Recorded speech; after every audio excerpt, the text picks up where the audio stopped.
하려고 합니다. 말씀의 주제는 믿음이라고 하는 주제인데요.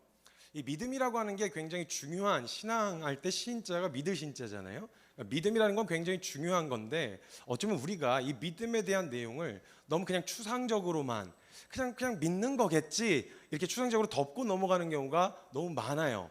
그래서 뭔가 설명을 하려고 하는데 내 믿음에 대해서 설명을 하려고 하면 뭐 이렇게 알 듯 모르는 듯 이런 좀 애매하고 난해한 경우가 많이 있습니다. 그래서 제가 이걸 오늘 언어로 정리를 해가지고 저와 여러분 안에 일어났었던 어떤 고민들과 이런 치열한 반응들을 제가 좀 알아듣기 쉬운 언어로 정리를 해서 이렇게 꺼내드릴 거예요. 그리고 이걸 다시 정리해서 말씀 앞에서 이런 태도가 내 안에 있었구나, 이런 반응이었었던 거구나, 이런 것들을 좀 알게 되어지신 시간이 되실 것 같아요. 그래서 굉장히 좀 실제적일 것 같아요. 여러분의 신앙생활에 좀 실질적인, 제가 한 18년 정도 사역을 하면서 몸뚱이로 막 가르쳐 주신 은혜들을 정리한 거라 여러분들께서도 신앙생활 하시고 믿음을 쓰면서 살아가는 삶에 굉장히 도움이 되실 거라는 생각이 좀 듭니다. 자, 먼저 그럼 사전 조사를 하고 좀 시작하도록 하겠습니다. 자, 믿는다, 하나님을 믿는다 라고 했을 때 믿는 거? 뭐 쉽다. 그거 뭐 아무나 하는 거지 뭐. 그냥 뭐 하면 되는 거 아니야? 약간 이렇게 쉽다. 그냥 이게 그냥 되는 거 아니야? 이런 정서가 느껴지시는 분 계시다면 손 한 번만 들어주시겠어요? 감사합니다. 걱정하지 마세요. 또 이것도 안 들고 저것도 안 들어서 서로 어렵게 하지 마시고요. 한쪽은 좀 들어주세요. 자, 그럼 반대로 믿는 거 어렵다, 치열하다, 제대로 믿으려고 하면 진짜 힘들 것 같다, 이런 정서가 느껴지시는 분 계시다면 손 한 번만 들어주시겠어요? 감사합니다. 네, 내려주세요. 네. 대체적으로 그렇습니다. 어딜 가나 그렇기 때문에 뭐 어려워하지 않으셔도 돼요. 돌아다니면서 보지만 믿는 거 쉽다고 생각하는 사람 거의 못 봤습니다. 근데 이 믿음에 대한 원리가 우리가 일상 가운데서 굉장히 잘 사용하고 살고 있는데도 이게 뭔가 되게 영적이고 되게 추상적인 것 같아 보여서 뭔가 알 듯 모르는 듯한 정서가 우리 안에 있고, 심지어 하나님을 믿는다고 하면 굉장히 어렵고 힘들고 치열하다는 정서가 우리 안에 깔려 있는 거예요. 근데 이 믿음이라는 걸 벌써 생각을 하면 벌써 뭐부터 생각나냐면 하지 말아야 될 것부터 생각납니다. 그러니까 어려운 거거든요. 믿음으로 살게 되어졌을 때 누릴 것이 먼저 생각나는 게 아니라 믿음으로 살게 되어졌을 때 하지 못하게 되는 것, 하면 안 되는 것들이 생각나니까 그렇게 어떻게 살아? 이런 것도 못해? 막 이러면서 이제 청년들이 어려워하면서 저한테 상담을 받으러 와요. 그 중에서 정말 너무 어처구니 없는 일들이 많이 겪었었는데요. 이런 질문을 하는 친구가 있었어요. 선생님 진짜 믿음으로 살고 싶지가 않아요. 그래서 왜 그러냐고 물었어요. 그랬더니 자기는 믿음으로 살면 뭐 이것도 못하고 저것도 못하고 막 얘기하던 것 중에 하나가 믿음으로 살면 막 연애도 못하고 막 이런 것도 못하고 막 그러는 거예요. 이건 좀 얘기를 해줘야 되겠다 싶어서 제가 적나라하게 그냥 얘기를 해줬어요. 야, 그 연애는 믿음 때문에 못하는 게 아니야. 그건 그냥 못하는 거야. 그 주님 되게 어려워하셔. 왜냐면 주님은 혼자 있는 게 안쓰러우셨던 주님인데 마치 믿음 때문에 못하고 있다고 생각하면 이거 주님 굉장한 오해를 받고 계신 거예요. 굉장히 큰 오해야. 그 이유를 믿음에서 찾지 말고 먼저 뭐 거울부터 본다든지 다른 걸 좀 먼저 점검해봤으면 좋겠다 이렇게 얘기를 해줬어요. 딱 보면 벌써 믿으면 뭔가 못하는 것부터 생각난다는 거죠. 그래서 힘든 건데요, 이 믿음의 방향이 잘못되면 우리의 신앙생활 자체가 재미가 없어지고 힘들고 고달프게만 느껴지는 거예요. 하나님은 우리에게 주신 것은 주시려고 하시고 누리게 하시는 것이 목적인데 우리는 항상 뭔가 해야 되고 해내야 하는 이 부담과 압박 속에서 신앙생활을 하다 보니까 신앙생활이 이렇게 순탄치 않는 것처럼 느껴지는 거예요. 자, 이 믿음에 대한 원리를 제가 한번 풀어서 쭉 설명을 해보도록 하겠습니다. 시간 관계상 제가 말을 조금 빨리 할 겁니다. 시간 안에 내용을 다 눌러 담아야 돼서 말을 빨리 해서 다소 랩처럼 들리실 수도 있습니다. 근데 천천히 느려질 가능성은 없기 때문에 집중하셔서 쭉 한번 제가 최대한 집중하실 수 있게 잘 쉽게 설명을 할 테니까 한번 풀어가 보도록 할게요. 자, 믿음이라는 건요 원래 굉장히 쉬운 겁니다. 왜냐하면 그 믿음 자체가 구성되어 있는 속성이 어떻게 설계가 되어 있냐면 믿음은 믿어지도록 설계가 되어 있어요. 믿어주는 게 아니라 믿어지는 겁니다. 만약 믿어주는 거였다면 나의 의지에 이 믿음이 굉장히 큰 영향을 받겠죠. 그럼 의지가 강한 사람은 잘 믿고 의지가 박약한 사람은 못 믿는 그런 결과가 나오겠지만 믿음이라는 것은 원래 믿어지도록 설계가 되어 있다는 거예요. 자, 그런데 믿어지는 믿음은 어떻게 생길 수 있느냐? 그건 믿으려고 하는 대상을 알아가면 알아갈수록 믿어지는 거예요. 자, 근데 우리가 믿으려고 하는 대상이 만약 이런 사물이면요, 이런 사물은 그냥 눈에 보이는 게 답니다. 감추거나 꾸미는 게 없어요. 그래서 이걸 그냥 연구조사하고 분석하고 분해조립하면 나 이거 안다라고 말할 수 있단 말이죠.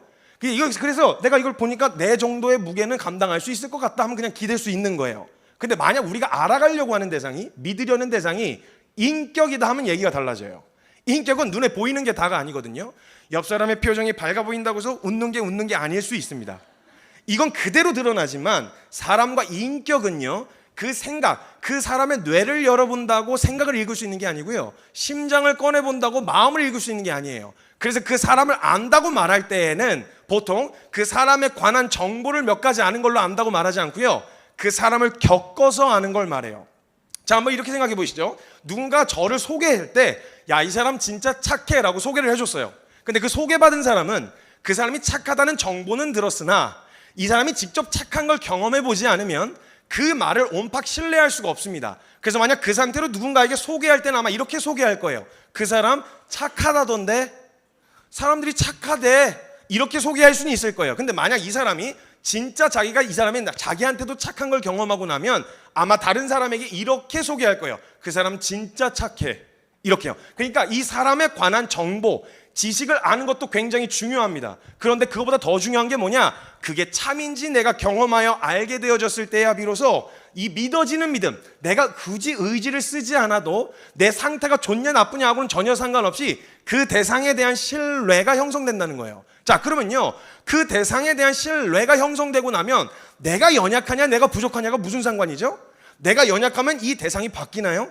아니죠. 그러면 나는 연약하고 나는 휘청거려도 이 믿는 대상의 믿음은 안 들려야 되잖아요. 근데 우리의 믿음이 흔들리고 있다는 건 이 대상과 상관없이 나 혼자 믿는 사람은 이런 모습으로 살아야 돼 라고 하는 그 틀 안에 나를 끼워 맞추려고 하는, 나를 갈고 닦는, 믿는 대상하고는 상관없이 나 혼자 갈고 닦는 신앙생활을 하는 거예요. 내가 기분이 좋다고 잘 믿는 게 아니고요, 내가 기분이 나쁘다고 못 믿는 게 아니에요. 내가 이 대상을 믿는 건 이 대상이 믿을 만해서 믿는 거지 내 의지가 강해서 믿는 게 아니란 말이에요.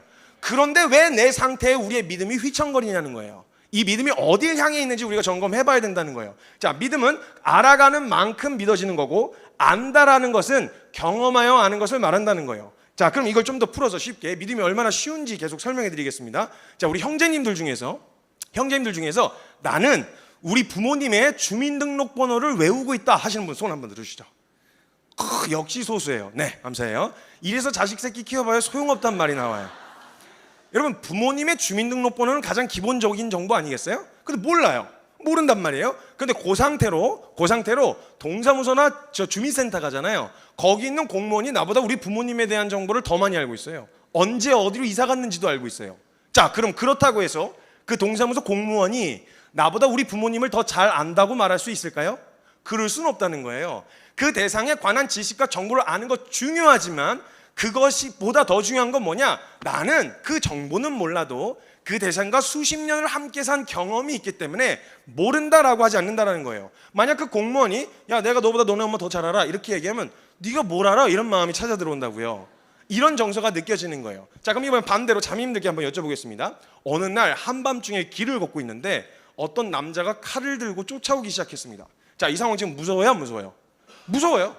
이거 솔직히 남자도 무서워요. 그죠? 네, 남자도 무서워요. 칼을 들고 쫓아오는데 무섭죠. 근데 그럼 그 상황이 왜 무서울까요? 죽일까봐, 찌를까봐, 그렇죠? 근데 여러분 잘 생각해 보면요, 가능성으로 따진다면 그 사람은 지금 마트에서 칼을 사가지고 집으로 들어가는 길일 수도 있어요. 그렇죠? 그런데 왜 나에게 두려움이라는 정서가 찾아 들어오냐? 모르는 거예요. 이 사람이 나에게 무슨 짓을 할지 모르겠는 거예요. 그래서 여러분, 몰라서 믿지 못할 때 나타나는 첫 번째 증상이 두려움입니다. 가능성을 배제할 수가 없는 거예요. 아무리 그 사람이 선해 보인다고 하더라도 이 사람이 날 해할 수도 있다는 가능성을 배제할 수가 없는 거예요. 모르니까. 근데 여러분, 칼은 도구예요. 누구 손에 들려져 있느냐에 따라서 전혀 다른 정서가 느껴집니다. 자, 이 칼이 다른 사람의 손에 들려져 있을 때 어떤 정서가 느껴지는지 한번 보세요.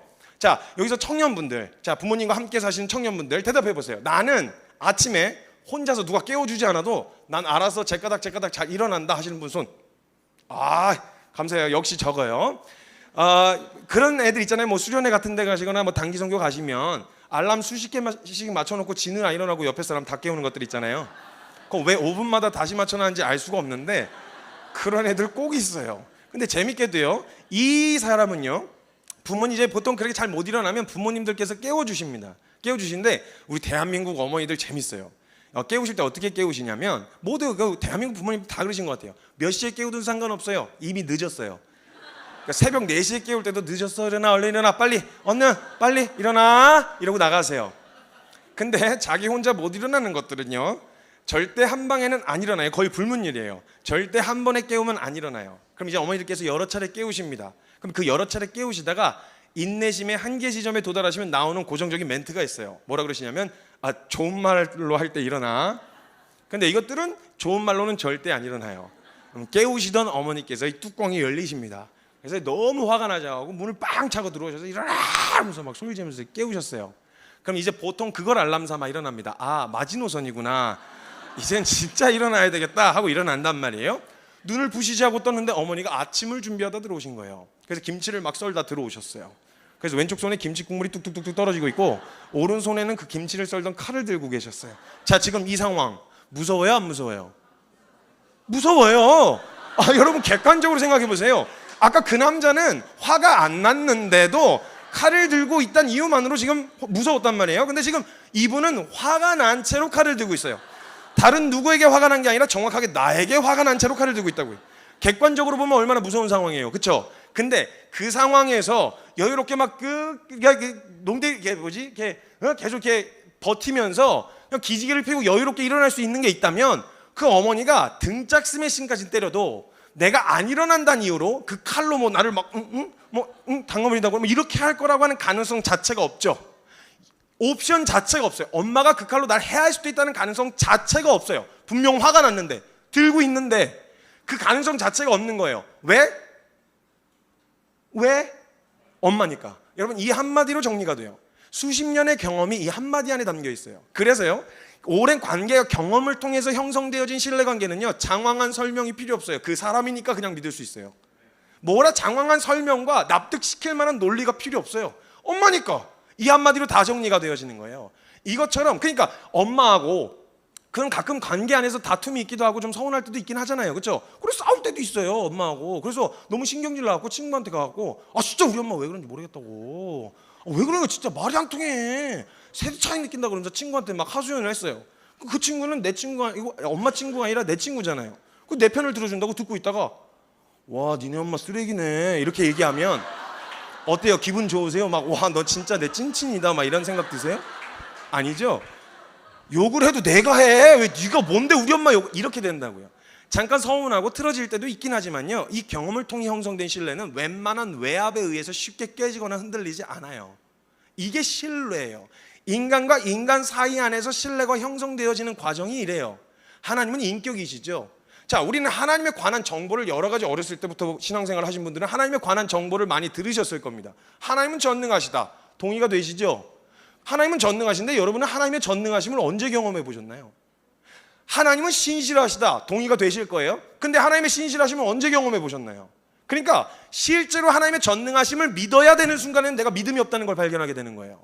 그러니까 뭐지? 나 분명 동의도 하고 열심도 다하고 노력도 하고 애도 썼는데 왜 내 안에 실제적으로 믿어야 되는 순간에는 내게 믿음이 없는 거지? 라고 하는 질문과 의문이 자꾸 찾아 들어오게 된다는 거예요.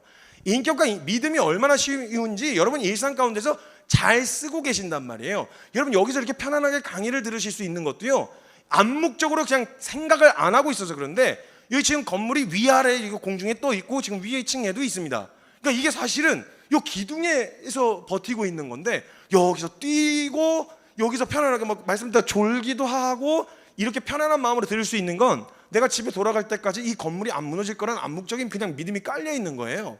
근데 이게 만약에 저와 여러분의 막 갑자기 여기가 흔들리더니 뭐가 우수수 떨어지기 시작하면 그 믿음의 균열이 간 거예요. 근본적으로 그냥 깔려 있었는데 그 믿음의 균열이 가니까 가만히 있을 수 없단 말이죠. 제가 방금 썼던 이 예화를 제가 포항에 가서 한번 쓴 적이 있었어요. 포항에 거의 지진이 일어나기 전이었거든요. 근데 제가 이제 지진하고는 상관없는 얘기예요. 근데 제가 대학생들 새내기들 대상으로 세미나를 좀 해달라 그래서 알겠다고 했어요. 알겠다고 했는데 일주일을 앞두고 담당자로부터 연락이 온 거예요. 저한테 연락이 와서 뭐라고 하냐면 거기 모이는 사람들이 불신자가 거의 60-70% 됩니다. 그러니까 기독교 모임이 아닙니다. 그래서 직접적으로 예수님 얘기를 하거나 뭐 십자가 이런 얘기를 하면 컴플레인이 들어올 수 있으니 좀 인문학적으로 접근을 해갖고 돌려까달라는 거예요. 인문학적으로. 그러면 왜 날 불렀어? 나 선교사인데 인문학 교수님을 불러야지. 근데 어떻게 일주일밖에 안 남은 걸. 그래서 일단 오케이를 했어요. 알겠다고 해서 갔는데 전 도대체 예수님 얘기를 안 하고 복음을 어떻게 전해야 될지 모르겠더라고요. 그래서 그냥 올라가자마자 니는 죄인이다, 니는 십자가가 필요하다, 그냥 막 얘기했어요. 그때 애들 분위기 이상해지고 막 나갔다 오고 웅성웅성하고 막 분위기가 심각해졌어요. 그러고 나서 둘째 날에 제가 이 믿음에 대한 원리를 설명하면서 이렇게 얘기했죠. 당신과 나는 뭔가 종교에 필요한 새로운 믿음이 필요한 게 아니라 우린 원래 믿음을 잘 쓰면서 살아가고 있었다. 이게 진짜고 이게 참인 줄 알고 살아가고 있었는데 이게 참이 아니라는 걸 발견하고 이게 진짜 참이구나 라는 것을 발견해서 믿음의 방향이 바뀌는 거지, 없는 믿음을 새로 만들어내라는 말이 아니다. 그러면서 제가 방금 썼던 예화를 똑같이 쓴 거예요. 우린 이미 잘 쓰고 살고 있다고. 인생은 유한하기 때문에 믿음 없이는 살 수가 없다. 한 치 앞도 안 보이는 인생인데, 여러분 생각해보세요. 여기서 눈을 가리고 집까지 찾아간다고 생각해보세요. 보일 때는 그냥 들어왔는데 안 보이면 벌써 여기서 한 걸음 딛는 것도 어려우실 거예요. 이게 인생을 사는 거거든요. 한 치 앞도 내다보지 못한다는 말. 그러니까 아무 일도 안 일어날 거를 그냥 암묵적으로 믿고 사는 거예요. 그럼 제가 이 원리에 대해서 계속 설명을 한 다음에 끝내고 나서 제가 숙소에 들어가서 잠깐 쉬고 있었어요. 근데 어떤 이제 좀 새파랗게 어린 게 찾아왔어요. 물론 저도 파란데 더 파란 것이 왔어요. 와가지고 강서 숙소를 막 두드리면서 나오라는 거예요, 저보고. 그래서 막 잠이 들려고 했다가 깨가지고 이게 너무 무례한데? 이래서 좀 불쾌한 마음을 가지고 문을 열었어요. 열었는데 그 친구가 강의를 듣다가 불편했던 거예요. 근데 이 친구가 공대생이었는데, 공대생이라는 프라이드가 얼마나 강한지 문장 시작할 때 공대생으로 시작해서 문장 끝날 때 공대생으로 끝나는 문장을 구사하는 거예요, 이 자식이. 이런 식으로 표현하는 거예요. 자기는 공대생이라는 거예요. 그래서 아까 전에 강의를 듣는데 굉장히 불쾌했다는 거예요. 왜냐하면 공대생이기 때문에. 그래서 제가 물었어요. 뭐가 불편했냐? 자기는 공대생이라는 거예요. 그래서 아까 이야기하는데 무슨 암묵적인 믿음이라고 말하는 그 대목이 자기는 굉장히 불편했다는 거예요. 왜냐하면 공대생이기 때문에. 그게 왜 불편했냐고 물었어요. 자기는 공대생이라는 거예요. 그래서 자기는 그런 암묵적인 믿음이라는 추상적인 개념 때문에 자기는 거기 있었던 게 아니라는 거예요. 왜냐하면 공대생이기 때문에. 너는 왜 거기 있었냐 그랬더니 자기는 공대생이라는 거예요. 그래서 자기는 그런 암묵적인 믿음이 아니라 확률 때문에 거기 있었다는 거예요. 왜냐하면 공대생이기 때문에. 근데 좀 짜증이 났어요. 근데 제가 무슨 대답을 준비한 게 아니잖아요. 그래서 알겠다, 너 무슨 말 하는지 알겠다, 잠깐만 기다려, 생각 좀 정리하마. 이래서 주님 앞에 이제 짧게 지혜를 구했어요. 하나님, 저 자식 한 방 먹일 수 있는 지혜를 주세요. 이렇게 이제 구했어요. 그리고 나서 이야기를 시작했는데 주님이 지혜를 주시지 않고 용기를 주시는 거예요. 가만 생각해 보니까 얘가 제가 대학생을 새내기들 대상으로 세미나를 하는 거였어요. 그러니까 얘는 입학만 하고 교양 과목도 안 배웠어요. 갑자기 용기가 샘솟는 거예요. 일로 와봐 이래가지고, 자, 너의 논리로 한번 이야기해보자. 너 공대생이라 그랬지? 그랬더니 그렇다는 거예요. 확률 때문에 있었다고? 그렇다는 거예요. 자, 그럼 확률적으로 봤을 때 그 건물이 무너지지 않을 확률이 100%냐? 물었어요. 그랬더니 100%나? 이래요. 자기는 이성적인 사람인데 뭐 100% 확신 이런 거 되게 싫어한대요. 천재지변도 있고 뭐 여러 가지 가능성에 의해서 무너질 수도 있지 않냐는 거예요. 100%는 아니래요. 왜냐면 공대생이기 때문에. 오케이, 자, 그럼 너 논리로 한번 이야기해보자. 너 확률 때문에 거기 있었는데 100%는 아니라 그랬지? 그러니까 그 확률에도 믿음이 필요한 거잖아. 자, 같은 공대생이라도 무너질 수도 있다라고 하는 작은 가능성이 0.1%에 무너질 수도 있다는 가능성을 믿었던 놈은 수리를 하거나 보수를 하거나 나가거나 뭔가 액션을 취했을 거 아니야. 넌 높은 쪽 확률을 믿은 거고, 가능성으로 따지면 0.1%라도 무너질 수 있는 가능성이 있는 건데, 오늘 그게 안 무너질 거라고 생각하는 이유가 뭐야? 넌 그냥 높은 쪽 확률을 믿은 거야. 거기에도 믿음이 필요한 거야 라고 이야기를 했어요. 그리고 기도했어요. 다음 게 안 나오길. 주님이 들어주셨어요. 오케이, 그랬더니 그냥 가더라고요. 그래서 저도 이제 들어가 승리의 기쁨을 만끽하며 잠에 들었죠. 이것처럼 우리는 믿음의 원리를 굉장히 잘 사용하면서 살고 있단 말이죠. 이미 다른 게 필요한 게, 더한 무슨 영적인 믿음의 원리가 필요한 게 아니라 일상 속에서 사람과 사람 사이 안에 이미 쓰고 살고 계신 그 믿음을 인격이신 하나님과 함께 그냥 쓰면 되는 일인데, 왜 이렇게 하나님을 믿는 건 이렇게 어렵냐는 거예요. 사람하고 대하고 이렇게 잘 쓰고 있는 그 믿음이 왜 하나님하고는 잘 안 되냐는 거예요.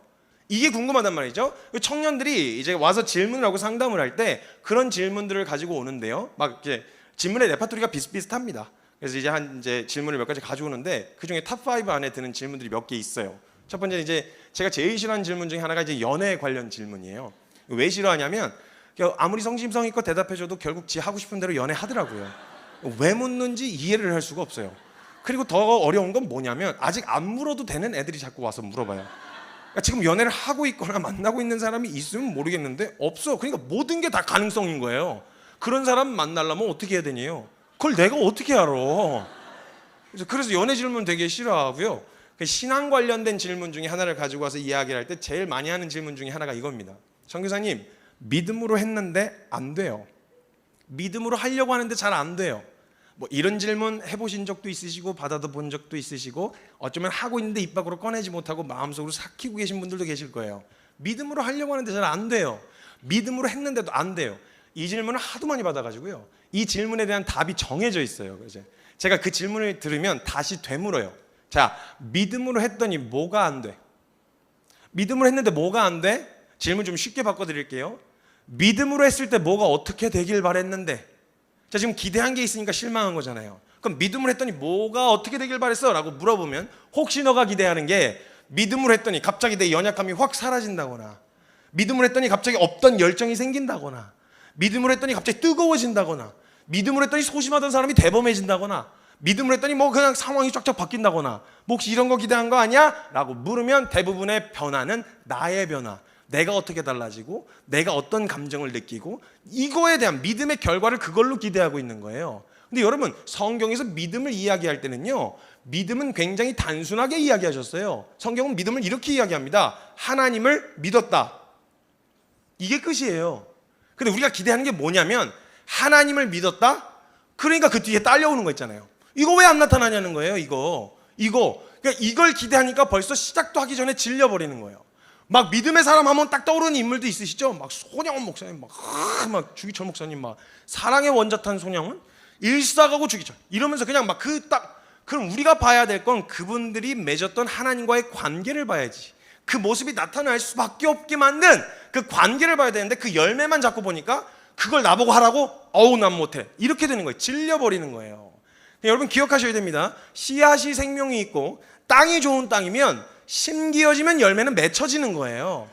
우리의 노력과 수고는 열매 맺는 대로 가는 게 아니라 물도 주고 풀도 뽑는 수고까지는 해야 되겠지만, 그런 수고는 있어야 되겠지만 열매를 맺는 건 우리의 몫이 아니에요. 제대로 붙어 있으면 맺혀지는 거예요. 그래서 예수님이 뭐라고 말씀하셨냐? 요한복음 15장에 난 포도나무요 너희는 가지니 내가 너희 안에 너희가 내 안에 있으면 그 사람은 과실을 많이 맺어라. 안 맺으면 확 다 가지치게 버려. 이렇게 협박을 하신 게 아니라 맺을 수밖에 없다.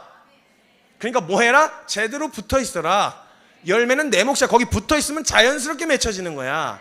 열매를 따라 사는 삶이 아니고 붙어 있으면 맺혀지는 게 열매인 거예요. 근데 우리는 열매를 맺으려고 하는 삶, 그러니까 나를 갈고 닦아야 되고 내 의지로 나를 시간에 쫓기고 있습니다, 여러분. 제가 가혹하게 나를 대해야만 내가 그 믿음에 걸맞는 모습이 내게서 나타날 수 있다는 생각 때문에 신앙생활이 힘들고 지쳤단 말이에요. 어렵게 느껴지고요. 그러니까 이런 우리의 삶 가운데서 암묵적으로 깔려있는 믿음의 기준이 있단 말입니다. 이런 기준들이 깔려있어요. 보실래요? 저거 여러분 안에도 깔려있어요. 보세요. 자, 여러분 교회에서 보면 믿음 좋다 이런 생각 사람들이 있죠. 이 사람 참 신실하다, 정말 믿음 좋은 사람이야 라고 생각이 들 만한 사람들이 있으시죠? 자, 그럼 그 사람들은 보통 어떤 사람들의 어떤 모습을 보고 믿음 좋다는 생각을 할까요? 자, 그냥 편하게 던져보시죠. 제가 먼저 하나 던져볼게요. 성경 많이 읽는 사람, 그렇죠? 또 기도 많이 하는 사람. 기도 아주 중요합니다. 기도 크고 길게, 그죠? 자, 기도 많이 하는 사람. 또 네? 봉사, 교회 봉사 그냥 뭐 행사 있다, 뭐 맡은 직분 해가지고 그냥 봉사 열심히 하는 사람. 또 중요한 거 나왔습니다, 여러분. 중요한 거 나왔어요. 헌금 아주 중요합니다. 자, 또 목사님 직분 직책, 그렇죠? 또 찬양 열심히 하고, 그죠? 전도 열심히 하고. 찬양도 그냥 하면 안 돼. 일어나야 돼. 앉아 있으면 별로 신령해 보이지가 않아요. 일어나야 돼. 일어나도 가만히 멀뚱멀뚱 서 있으면 안 돼. 손 들어야 돼. 손을 들었는데 어설프게 들면 안 돼. 그 신령해 보이는 손가락 각도 있단 말입니다. 검지 손가락이 약간 뒤로 살짝 빠져 있는 이런 거. 가만 이런 거 안 돼. 이런 거 안 돼. 뭔가 이게 손이 저절로 올라갔다는 느낌이 들어야 돼. 그래서 보면 그냥 기도 그냥 울면서 크고 길게 막 이런 모습들 보면 와, 이 사람 믿음 좋다. 자, 이걸 한 사람이 모든 조건을 다 가지고 있다고 생각해 보세요. 자, 성경 많이 읽어, 기도 열심히 해, 찬양하는데 그냥 안 해.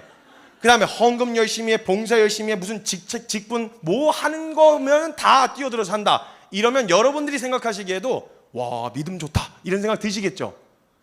동의가 되시죠? 자, 그럼 지금 방금 이야기한 그 기준으로 우리 성경에서 믿음 좋은 사람 한번 찾아봅시다. 방금 이야기한 그 기준으로 성경에서 믿음 좋은 사람 한번 찾아볼게요. 그 기준으로 성경에서 믿음 좋은 사람 찾으면 어떤 사람들이 등장할까요?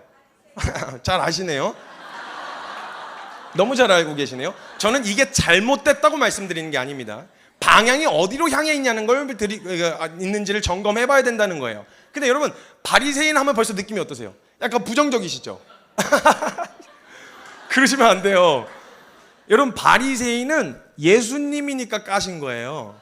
예수님 정도의 경건은 돼야 까실 수 있는 분들이고요. 죄송합니다. 감히 저와 여러분들 따위가 함부로 판단하실 수 있는 분들이 아니세요. 그분들은 예수님이 정도 경건이 돼야 이 독사의 자식들아 막 이런 게 가능한데, 예수님이 하셨다고 우리도 해도 되나 보다, 이 독사의 자식들 막 바리새인 이 회칠한 무덤아 막 이래. 안 돼요. 안 된다니까요. 그러시면 여러분, 그때 당시에 바리새인은 어떤 사람들이었냐면요, 기준도 법도 없이 살던 그때 그 시대 한복판에서요, 그땐 부족이면 족장의 마리법이고 나라면 왕의 마리법이었어요. 그러니까 기준도 뭣도 없었어요. 그때요, 하나님의 공의의 기준을 사회의 규범으로 정하고 살던 사람들이 이스라엘 민족이었어요. 법도 기준도 없었던 그 시기에. 그리고 그 중에서 바리새인이라 하면 하나님이 말씀하신 그 규례를 제1선에서 앞서서 지키던 사람들, 실제로 그렇게 하려고 애를 쓰던 사람들이 바리새인들이었어요. 그러니까 그 시대 통틀어서 인간 중에서 최상급이었어요. 그래서 예수님도 그들의 노력은 인정하셨다고요. 마태복음 5장 20절에 보면 너희들의 의의가 저 서기관과 바리새인들 같지 않으면 하나님 나라에 들어갈 수가 없다고 얘기하실 정도로 그들의 노력은 인정하셨어요. 근데 재밌게 그들의 노력을 믿음으로 보진 않으셨어요. 자, 그럼 거두절미하고요, 간단하게 우리의 믿음은 사람에게 인정받아야 되는 게 아니라 하나님께 인정받아야 되겠죠. 그럼 하나님이 보시기에 믿음 있다 하면 믿음이 있는 거겠네요. 사람들이 보기에 어떠하든지 상관없이. 그럼 예수님이 성경에서 대놓고 믿음 있다고 한 사람들 보여드릴게요. 제가 5케이스를 소개하도록 하겠습니다. 예수님이 직접 내 믿음이 너를 구원하였다라고 말씀하신 사람들을 제가 소개시켜 드릴게요. 이게 아까 이야기한 그 기준으로 봤을 때 잘 맞아 떨어지는지 한번 보세요. 자, 첫 번째 인물입니다. 여러분, 바디메오라고 들어보셨나요? 바디메오? 눈먼 소경이었던? 자, 이 바디메오는 우리가 아까 이야기했었던 믿음의 기준으로 봤을 때는 이 바디메오는 믿음의 사람이에요? 아니에요? 아니에요. 근데 예수님이 이렇게 말씀하십니다. 내 믿음이 너를 구원하였다. 자, 두 번째 인물입니다. 혈루증, 12년 동안 혈루증 앓았던 여인 기억나시죠? 자, 이 예수님 옷자락이라도 만지면 나을 것 같아서 붙잡았던 여인. 자, 이 여인은 우리가 아까 이야기했었던 믿음의 기준으로 봤을 때 믿음의 사람이에요? 아니에요? 아니에요. 자, 세 번째, 10명의 나병 환자가 있었습니다. 이 10명의 나병 환자가 예수님께 고침을 받고 나서 그때 당시에 문둥병은 거의 하나님으로부터 저주를 받아서 걸린 병이라는 인식이 있어서 사회적으로도 불쌍히 여김을 못 받았었어요. 그 문화 안에서. 근데 그게 고침을 받거나 진행이 중단되어지면 사회로 복귀하려면 제사장들에게 몸을 보여주고 괜찮습니다라는 걸 보여줘야만 사회로 돌아올 수 있었는데, 예수님께 고침을 받고 나서 제사장들에게 가서 몸을 보여주고 예수님께 돌아온 나병 환자에게 예수님이 내 믿음이 너를 구원하였다라고 말씀하셨어요. 자, 이 돌아온 나병 환자는 우리가 아까 이야기한 믿음의 기준으로 봤을 때 믿음의 사람이에요? 아니에요? 아니에요. 자, 이번엔 예수님이 성경에 딱 2명만 극찬을 하셨거든요. 그냥 믿음이 너를 구원하였다 정도가 아니에요. 야, 내 믿음이 크도다. 야, 어떻게 이런 믿음, 이렇게 극찬하신 사람이 성경에 딱 2명밖에 없어요. 이 두 사람의 공통적인 특징이 있는데 뭐냐면 둘 다 이방인이었어요. 정통 이스라엘, 정통 유대인이 아니었고요. 둘 다 이방인이었어요. 첫 번째 인물입니다. 여러분, 수로보니게 여인이라고도 기록되어 있고 가나안 여인이라고도 기록되어 있는 한 여인이 있었어요. 딸이 귀신이 들려서 예수님을 찾아왔죠. 찾아와서 예수님 도와주세요 하고 엎어졌는데, 희한하게 예수님이 평상시에는 잘 못 지나치시다가 이때 못 들은 척을 하시는 거예요. 그 제자들이 옆에서 듣고 있다가 왜 저러셔? 왜 안 하던지 도와주세요 좀. 이렇게 놓아주소서라고 제자들이 부탁을 해요. 하도 무시를 하시니까. 그래서 기껏 그 얘기를 듣고 가셔서 기껏 하신다는 말씀이 뭐라 그러시냐면, 내가 자녀에게 줄 떡을 개에게 던지는 게 마땅치 않다 이러시는 거예요. 개, 사람 보고 개라고, 개. 개. 여러분 개 사람 보고 개라고 그랬단 말이에요. 지금이야 뭐 반려견 개 이뻐하고 그런다지만 그때는 개 하면 그거 별로 그게 좋은 의미가 아니란 말이에요. 이방인들을 딱 대하던 태도였거든요, 유대인들이. 그럼 이게 빈정상하고 기분 나쁘면 이 여인이 너도 별 수 없구나 하고 그냥 갈 법도 한데, 이 여인이 그 얘기를 딱 듣자마자 되게 이상한 반응을 보여요. 이렇게 이야기합니다. 맞아요, 예수님. 저 개예요. 그래서 제가 받을 자격이 없다는 걸 너무 잘 알아요. 그래서 제가 다 달란 말이 아니고요. 개도 주인의 상에서 떨어지는 부스러기는 먹잖아요. 혹시 저 같은 자에게라도 떨어질 은혜의 부스러기는 없을까요? 이렇게 물어요. 여기까지 들으신 예수님이 아주 그냥 은혜를 이빠이 받으셨어요. 예수님 감동을 아주 있는 대로 받으셔갖고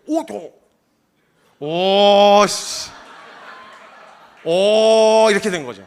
여자요, 내 믿음이 크다 막 이러면서 야, 별것도 아니었어요. 그냥 혹시 저에게로 떨어질 은혜 부족이 없을까요? 딱 그냥 와, 여자야 내 믿음이 크다 이러면서 막 칭찬을 있는 대로 해주시는 거예요. 이게 첫 번째 인물이었어요. 첫 번째 인물. 자, 두 번째 인물은 여러분 백부장 아시죠? 백부장. 여러분 이건 성이 백이고 이름이 부장이라는 게 아닙니다. 제가 이런 사람을 만나서 드리는 거예요. 백부장은요 100명의 부하를 거느릴 수 있었던 직책이었어요. 1000명은 천부장. 벌써 표정 이거 지금 백부장이 하인이 병이 들어 예수님을 찾아왔어요. 찾아와서 예수님 도와주세요 그랬더니요, 이때 예수님이 되게 흔쾌하게 가자, 도와줄게, 가자 그러셨어요. 근데 이때 백부장이 보인 반응이요, 무슨 성경을 근거로 한 엄청난 믿음을 보인 게 아니고요, 그냥 사회생활 하면서 터득한 대로 그냥 했을 뿐이에요. 자기가 섬기는 황제는, 자기가 섬기는 왕은 말만 하면 되더라고요. 야, 저기 건물 하나 있었으면 좋겠다. 그러니까 뚝딱뚝딱 하니 만들어. 야, 지도 보면서 이거 우리 거 하자 이러면 막 가서 뺏어와. 아, 왕은 말만 해도 되는구나 라는 것이 사회생활 하면서 터득한 거였어요. 그래서 예수님이 유대인이 왕이라길래 왕처럼 대한 거예요. 그냥 있는 그대로 그렇게 실제로 왕으로 대한 거예요. 여러분, 우리가 하나님을 직장 상사만큼만 대했어도 우리 삶 벌써 뒤집어졌어요. 그 정도만 실제로 대했어도, 진짜 살아계시고 실존하시는 하나님으로 대했어도요, 그 안 바뀔 이유가 뭐예요? 하나님 살아계시다는데, 그분이 나를 보고 계시다는데 두려울 건 또 뭐며, 이 죄를 유지할 수 있겠냐는 거예요. 하나님 지켜보신다고 하시면. 그러니까 그 정도로 실존으로 대하고 있느냐는 거예요. 그 실존으로 대하고 있는 그 태도 자체를 보고 예수님이 그래서 다른 거 아니에요. 오지 마세요, 오지 마세요. 저도 누군가의 종이고 저 누군가의 주인이지만 주인이 종도로 가라 하면 가고 오라 하면 옵니다. 직접 오신다니요. 말씀만 하옵소서 그리하면 낫겠나이다 이런 거예요. 이때 예수님이 저 지금 뭐야 이거? 야, 이러더니 당황하셔가지고 마치 이스라엘 보고 들으라고 이렇게 얘기하세요. 내가 이스라엘 중에서도 이만한 믿음을 본 적이 없다. 내 믿음대로 될지어다 가라 이러고 보내세요. 자, 이 두 사람, 우리가 아까 이야기했었던 그 믿음의 기준으로 봤을 때 이 두 사람은 믿음의 사람이에요? 아니에요? 아니에요. 자, 지금 여기서 예수님이 얘기하고 싶으셨던 건, 믿는 건 이거 하고 이거 하지 말고, 이건 해도 되고 이건 하면 안 되고 가에 대한 방법을 이야기하고 싶으셨던 게 아니라 믿음의 원리를 가르쳐주고 싶으셨던 거예요. 자, 여기서 보여줄 수 있는 공통적인 특징이 있습니다. 여기서 예수님이 믿음이 있다고 한 사람들의 공통적인 특징을 보여드릴게요. 이 사람들은요 전부 다 자신의 힘으로서는 벗어날 수 없는 어떤 한계 앞에 서 있던 사람들이었어요. 그렇죠? 그리고 이 사람들은 예수님을 찾아가기 전에 이미 자신들의 힘으로서 해볼 수 있는 것들을 할 수 있는 대로 전부 다 시도해 봤던 사람들이었어요. 그리고 예수님 찾아가기 전에 나로서는 이 문제로 내가 아무리 노력을 하고 애를 써도 이건 내 힘으로 벗어날 수 없다는 게 확실하게 도장이 내려진 사람들이었어요. 그리고 예수님을 찾아갈 땐 예수님이 여러 가지 가능성 중에 한 분, 예수님 안 되면 의사 안 되면 식이요법 안 되면 민간요법, 이렇게 여러 가능성 중에 한 분이 아니라 이 문제를 해결하실 수 있는 유일하고도 마지막 소망이었어요. 그러니까 이분이 안 된다고 하시면 진짜 끝나는 거예요. 그렇게 나와 엎어진 그들의 태도를 보시고 예수님 말씀하시길 내 믿음이 너를 구원하였다 라고 말씀하셨다는 거예요. 자, 그럼 이걸 오늘날 저와 여러분의 믿음에 한번 접목시켜 봅시다. 저와 여러분은 한 가지 존재적인 문제를 가지고 태어났습니다. 이건 내가 싫든 좋든 원든 원치 않든 상관없이 한 가지 문제를 가지고 있는데, 그건 저와 여러분이 죄인이라는 거예요. 내가 죄인인데 이 죄인인 문제를 어떤 사람들은 일찍이 교회를 다니면서 죄인이래, 그래서 이걸 자각하고 내 노력과 내 최선으로 이 문제를 해결해 보기 위해서 애를 씁니다. 선행도 많이 베풀어, 교회 열심히 섬겨 이것저것 하면서 남한테 피해 안 끼치고 적당히 그렇게 살 수는 있어요. 근데 문제가 뭐냐? 그렇게 열심히 나를 갈고 닦아서 살아서 남들보다는 착하게 살 수 있지만 남들보다 깨끗하다는 말이 하나님 앞에서도 깨끗하다는 말은 아니거든요. 자, 그렇게 열심히 나를 갈고 닦아서 사람들 중에서는 의로운 사람이 될 수 있어도 그렇다는 말이 하나님 앞에서도 의롭다는 말은 아니거든요. 하나님의 공의의 기준은 이러합니다. 사람들은요, 살인은 죄로 봅니다. 그죠? 근데 그 살인을 가능하게 하는 원동력이 되는 분노는 죄로 안 봐요. 너 표정 썩었어. 체포해! 뭐라고 잡아가진 않잖아요. 그쵸? 죄가 성립이 안 된다고요, 분노는. 근데 하나님의 공의의 기준은 살인이나 그것을 가능하게 하는 원동력이 되는 분노나 똑같은 살인으로 보세요. 형제를 보고 분을 품은 자마다 이미 살인하였느니라. 자, 우리는 간음은 죄로 봅니다. 근데 그 간음을 가능하게 하는 원동력이 되는 음욕은 죄로 안 봐요. 그럴 수 있다 생각해요. 근데 하나님의 공의의 기준은 간음이나 음욕이나 같은 간음으로 보십니다. 이게 하나님의 공의의 기준이에요. 자, 사람들보다는 깨끗하다고 한들 하나님이 이 정도 수준의 공의를 요구하시면 이거에 내 노력으로 이걸 충족시킬 수 있는 사람이 있겠냐는 거예요. 없어요. 없단 말이에요. 그래서 사도 바울이 그렇게 열심히 지켜놓고 내려진 결론이 뭐였냐? 오호라, 나는 공고한 사람이라. 누가 나를 이 사망의 몸에서 건져내랴? 이 결론이 그냥 나왔단 말이에요. 그러니까 우리가 아무리 애를 쓰고 노력을 해도 이 문제를 내가 해결할 수 없다는 생각이 들어요. 그리고 어떤 분들은 아직 난 그렇게 죄인인 줄 잘 모르겠어요, 이러는 분들도 계세요. 그런 분들이 계세요. 내가 왜 죄인이에요? 나 죄인인지 모르겠어요. 잘 모르겠어요. 그래서 어떤 청년이 또 저한테 와서, 저희 사역자 한 명이 와서, 성교사님, 죄가 더한 곳에 은혜가 넘쳤다면서요. 그렇지? 그러면 죄인인 걸 알아갈수록 은혜가 더 임한다는 거 아니에요? 그렇지? 그럼 죄인인 걸 어떻게 할 수 있나요? 이러는 거예요. 야, 올해 갈 것도 없어, 한 이틀이면 돼, 해볼래? 그랬더니 해보겠대요. 펜하고 노트 가져와 그랬어요.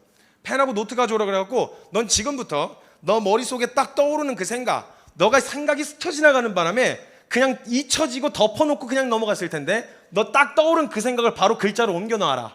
적어. 넌 대화 중에서도 수십 번 간음이 가능한 사람, 수십 번의 성관계가 가능한 사람이라는 건 너 금방 보게 될 테니까 한번 적어봐. 너 어떻게, 누구랑 어디서 어떻게 하고 싶었는지까지 생각난 그대로를 여기다 적어라 그랬어요. 그래서 하루 동안 적겠다고 해갖고 적었는데 하루 지나니까 애가 얼굴이 썩었더라고요. 그래서 제가 물었어요. 어떻게 잘 보고 있냐? 그랬더니 갑자기 저한테 와서, 선생님, 전 쓰레기입니다. 그래서 전 쓰레기입니다. 그래. 마저 더 해. 그래서 하루 더 채웠어요. 그리고 나서 그걸 적고 나서 모였어요. 애들 다 표정이 흘러내리고 있었어요. 그럼 제가 그렇게 끝나면 또 제 스타일이 아닙니다, 이게. 그래서 제가 저한테 질문했던 그 놈을 이렇게 세웠어요. 자, 발표해. 여러분, 이게 성경에서 나타난 일이거든요. 하나님 앞에서 우리가 행한 일을 각기 입으로 직고하리라고 하셨거든요. 우리는 사람들이 그것까진 볼 수 없어서 감출 수 있다고 생각하는데, 여러분, 우리 나이스한 모습 뒤에 상황과 조건만 갖춰지면 얼마든지 히틀러보다 더 잔혹한, 어떤 이런 파렴치한 놈보다 더 음란한, 그것이 가능하다고요. 여러분, 아니야, 난 법 없이 살 수 있어요. 법 없이 살 수 있어요? 여러분, 무정부 상태 한번 생각해 보시죠. 무정부 상태 하면 서로의 것을 나누고 막 서로 보듬어주고 품어주는 이런 파라다이스가 연상되시나요? 아니면 뒷골목 얻은 슬럼가 이런 게 생각나시나요? 후자가 생각나시죠? 네. 그러면 난 거기서도 법 없이도 그렇게 잘 살 수 있어. 만약 내 누나, 내 가족, 내 엄마를 강간하거나 살인하면요, 그때도 하실 수 있으시겠어요? 안 된다니까요. 사람 안에 있는 이 본성, 이거 주님이 기가 막히게 하셨어요. 이걸 외형적인 걸로 열매를 맺지 않으려고 애를 쓰는 것까지는 어떻게 가능해도 이 안에서 상황과 조건이 갖춰졌을 때 얼마든지 발산될 수 있는 가능성이 있는 존재 자체가 죄인이라는 말인 거예요. 이게 우리의 존재의 문제인 거예요. 이걸 갈고 닦으려고 애를 썼지만 이게 해결이 안 된다는 결론 앞에 딱 서게 된 거예요. 그리고 나서 이 문제는 내 힘으로는 해결할 수가 없는 거네. 그리고 눈을 딱 돌려서 내가 나를 갈고 닦는다고 될 문제가 아니구나.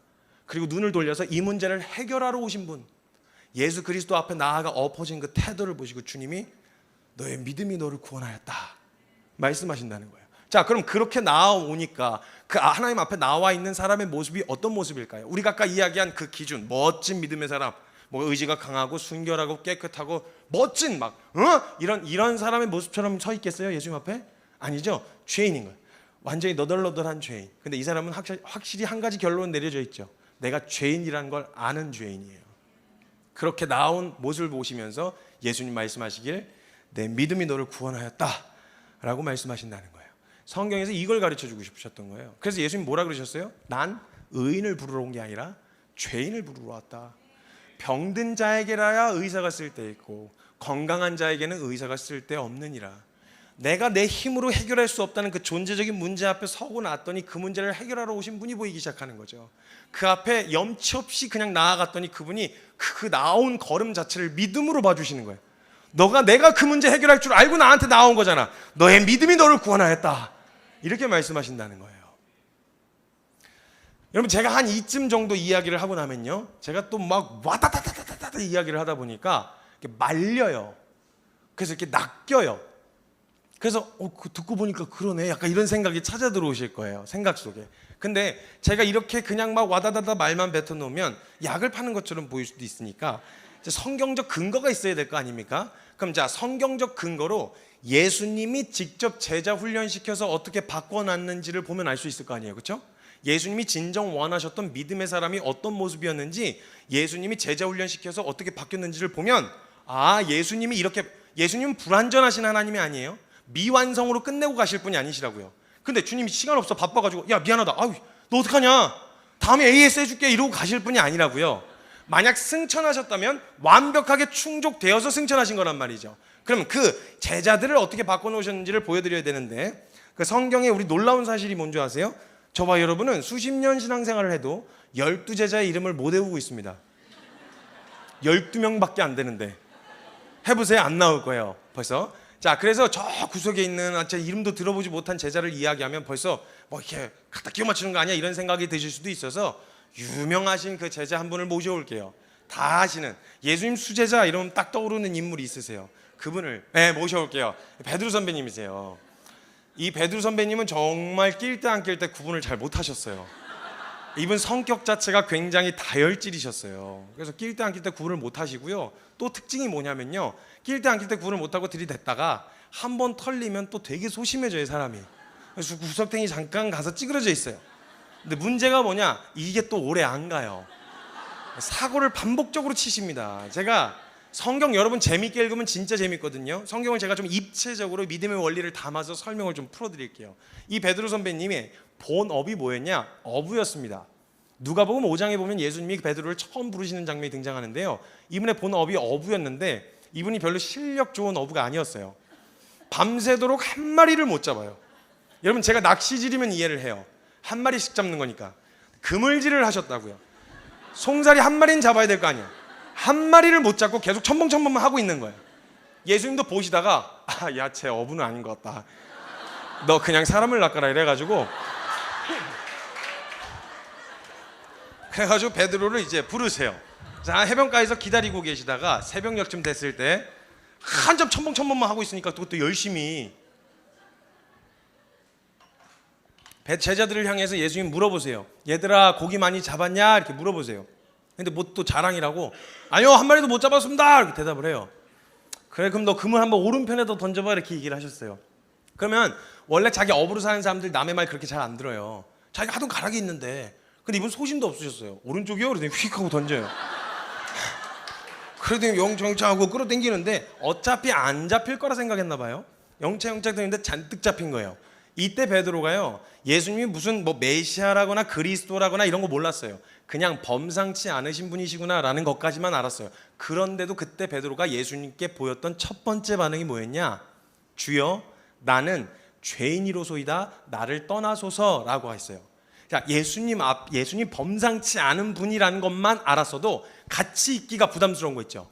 못 있겠는 거예요. 왜? 상대적으로 하얀 사람 옆에 있으면 더 까매 보이는 효과가 있잖아요. 그런 느낌인 거예요. 깨끗한 사람의 옆에 있으면 상대적으로 더 더러워 보이는 느낌? 이런 느낌처럼 같이 있으면 안 될 것 같은, 내가 끼일 자리가 아닌 것 같은 이런 느낌이 들었던 거죠. 그래서 주여, 나는 죄인이로소이다, 날 떠나소서, 부담스러워요, 가세요 이렇게 얘기를 했단 말이에요. 예수님이 시끄럽고 따라오라 그러셨어요. 그래서 그때부터 따라다니면서 이분이 사고 많이 치셨어요. 성경에서 사고 많이 치셨는데 사고 치신 몇 가지만 소개시켜 드릴게요. 진짜 웃겨요, 이분. 예수님이 공생의 사역 기간 동안에 한번 이렇게 거룩하게 나타나신 적이 있었어요. 이렇게 광채가 나면서 엘리야하고 모세 불러다 놓고 산 중턱에서 얘기하신, 변화산에서 얘기하신 거 아시죠? 야, 여러분, 이게 어떤 장면이냐면요, 엘리야 모세라고 하면 지금 우리나라 정서로는 세종대왕하고 이순신 장군 불러다 놓고 얘기하시는 거예요. 역사적으로 굉장히 존경받던 인물이었단 말이에요. 근데 그 둘을 불러다 놓고 이야기를 하시니 분위기가 얼마나 압도적이었겠어요? 아니, 감이 안 오시면 이렇게 설명해 드릴게요. 여기 대통령, 국방부 장관, 법무부 장관 여기 셋이 있다고 생각해 보세요. 그럼 벌써 경호원들 짝 서 있고 듣는 태도가 달라진다니까요. 벌써 아우라가 느낌이 장난이 아니잖아요. 딱 봐도 내가 낄 자리 아니라 이런 거 알겠잖아요. 셋이 얘기하면 무슨 얘기 하겠어요? 국가의 중요한 얘기 하고 있을 거 아니에요. 그때 어떤 정신 나간 놈이 거기 가가지고 아씨 무슨 얘기 하고 있어요? 같이 좀 합시다. 아이, 뭐 이렇게 재밌게 지내들면 나도 같이 들어. 막 이렇게 낄 정신 나간 애가 어디 있겠어요? 그죠? 딱 봐도 이거 내가 낄 자리 아니라는 것쯤은 금방 파악이 되겠죠? 딱 그런 분위기였어요. 베드로하고 요한하고 맨날 붙어 댕겼는데 요한이 숲을 뒤에서 보는데 예수님 막 얼굴에서 광채가 나고 막 엘리야야 엘리야야 모세야 이러면서 막 뭔가 울리는 것 같아. 막 웅장해. 분위기가 압도적이야. 그래서 막 야 분위기가 야 엘리야래, 모세래, 야 베드로, 야 이러고 찾았어요. 찾았는데 애가 없어. 그래서 어디 갔나 봤더니 벌써 저기 기어가고 있는 거예요. 이 베드로 선배님 한 번 꽂히시면 하셔야 되거든요. 그 셋이 이야기하시는 거기 자리에 이 베드로 선배님이 거기 끼신 거예요. 그래서 요한이 막 뒤에서 막 이렇게 얘기를 하는데 일단 이분을 하셔야 돼. 거기 갔어요. 갔는데 문제는 재밌는 게 뭐냐면요, 예수님이 오라고 하신 적이 없어요. 지가 간 거예요. 그냥. 더 웃긴 건 뭐냐면 네 낄 자리 아니니까 가란 말씀도 안 하세요. 그냥 두세요. 얘가 그런 애인 줄 아신 거예요, 예수님도. 그래서 얘가 막 엉금엉금 기어가고 거기 이렇게 엘리야하고 모세 사이에 이렇게 꼈어요. 그러니까 그 끼는 것까지는 좋았다 쳐요. 그럼 딱 봐도 내가 갔는데 대화가 끊기면 내가 있을 자리 아닌 거고 내가 들을 이야기가 아닌 거잖아요. 그럼 분위기 파악하고 얼른 빠지셔야 되는데 이분이 일단 여기 꼈다는 것 자체가 일단 이게 되는 거예요. 맨날 제자들끼리 자리 싸움하고 서열 싸움 했었거든요. 누가 보좌 우편에 앉냐, 누가 높냐 낮냐 이런 거. 그러니까 지금 나가 엘리야하고 모세하고 어깨를 나란히 했다 이러면 그냥 서열 정리되는 거예요. 그러니까 일단 내가 이분들하고 어깨를 나란히 했다 이거야. 이래가지고 기분이 잔뜩 업이 돼갖고 인사부터 나눴어요. 막 엘리야 씨 얘기 많이 들었어요. 막 모세 막 홍해 막 씨 얘기 많이 들었어요. 베드로 이렇게 분위기가 이상해진 거죠. 그러니까 지금 끊긴 이 흐름과 분위기에 대한 모든 책임이 그 사이를 파고 들어간 이 베드로에게 다 쏠리잖아요. 이 분위기에 대한 모든 책임이 다 베드로에게 온다고요. 문제가 뭐냐? 그 다음에 할 말이 있어야지. 아니 예수님하고 엘리야 모세는 역사적으로 오래 함께 했으니 추억이라도 있는데 이제 부르심 받은 지 얼마 안 된 이놈이 가서 거기서 무슨 얘기를 하겠어요? 그러니까 일단 거기 통성명까지는 했는데 그 다음에 무슨 얘기를 해야 될지를 모르겠는 거예요. 그래서 뭐 어쩔 줄 몰라가지고 막 이러다가 그때부터 베드로가 아무 말 대잔치를 시작해요. 성경에 아무 말 대잔치라고 적혀 있어요. 갑자기 뜬금없이 막 분위기를 막 보다가 제가 여기다 집 세 채를 짓겠습니다 여러분 이러면서 갑자기 공약을 발표하는 거예요. 되게 뜬금없이 갑자기. 그리고 왜 집을 거기다 왜 짓냐고. 그리고 이분의 원래 본업이 뭐였어요? 어부였어요. 집 지을 줄 몰라요. 그냥 막 던진 거예요. 내가 여기다 집 세 채를 짓겠습니다. 하나는 예수를 위하여, 하나는 모세를 위하여, 하나는 엘리야를 위하여.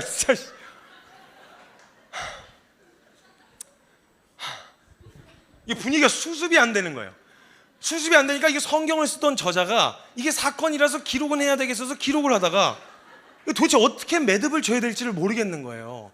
그런데 이걸 옛날에 성경이 두루마리로 한 큐에 있었던 거 아시죠? 장절이 없고. 그러니까 이걸 중간에 찢을 수도 없고 아니면 처음부터 다시 써야 되고 이거 어떻게 모르겠다고 성경을 덮어요. 그 사건이 그냥 거기서 끝나요. 수습이 안 된 채로. 근데 그렇게 끝내긴 좀 뭐했나 봐요. 그래서 성경을 쓰던 저자가 다시 한 구절을 마무리를 하는 마음으로 적어 넣어요. 뭐라고 적어 놨냐면 베드로가 지가 한 말이 무슨 말인지 지도 몰랐더라.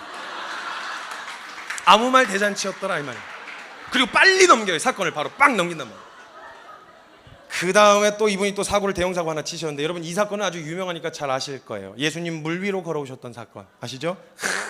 많은 성도들의 마음을 웅장하게 하는 이 사건 말입니다. 여러분 예수님 물 위로 걸어오시는데 여러분 이 사건을 직접 경험하려 치면요 이 상황은 멋있다보다는 무섭다에 가까워요. 여러분 한밤중에 길을 가다가 개를 만나는 것보다 무서운 게 모르는 사람 만나는 거예요. 더 무서운 건 뭐냐? 난 그 사람 모르겠는데 그 사람 날 알아. 더 무서운 건 뭐냐? 그러니까 그 사람이 난 그 사람 모르겠는데 이러고 오면 반갑다 이게 아니고요. 왜 그러시는데요? 왜 그러시는데요? 이렇게 된다고요. 무서워요. 더 무서운 건 뭔지 아세요? 그 사람이 땅 위에 있지를 않아. 와 신기하다 막 이게 아니에요 여러분.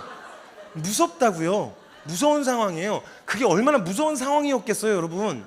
여러분, 예수님이 물 위로 걸어오신 이 사건은 굉장히 무서운 사건인데요, 제가 조금만 현장감 있게 이게 얼마나 무서웠을지 조금 더 현장감 있게 설명을 해드릴게요. 자, 성경을 벗어나지 않는 선안에서 제가 조금만 각색을 좀 하겠습니다. 추측도 해보고. 예수님이 제자들을 배를 태워서 먼저 보내놓으신 상황이었어요. 그리고 나중에 혼자서 합류하시는 상황이었죠.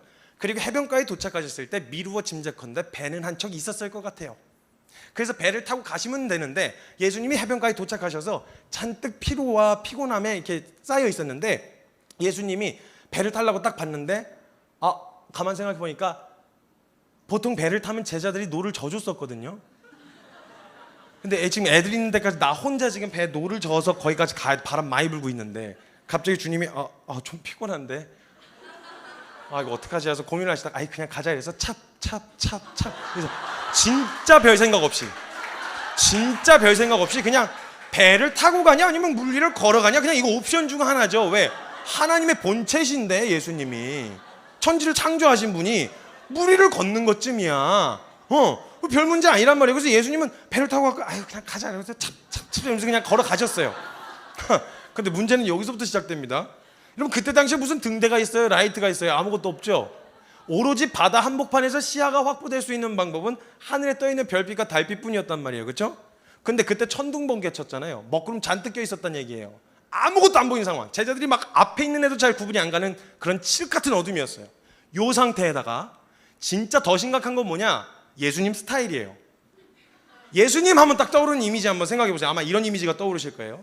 일단 어깨까지 길게 들어지는 긴 단발이실 거예요. 그렇죠?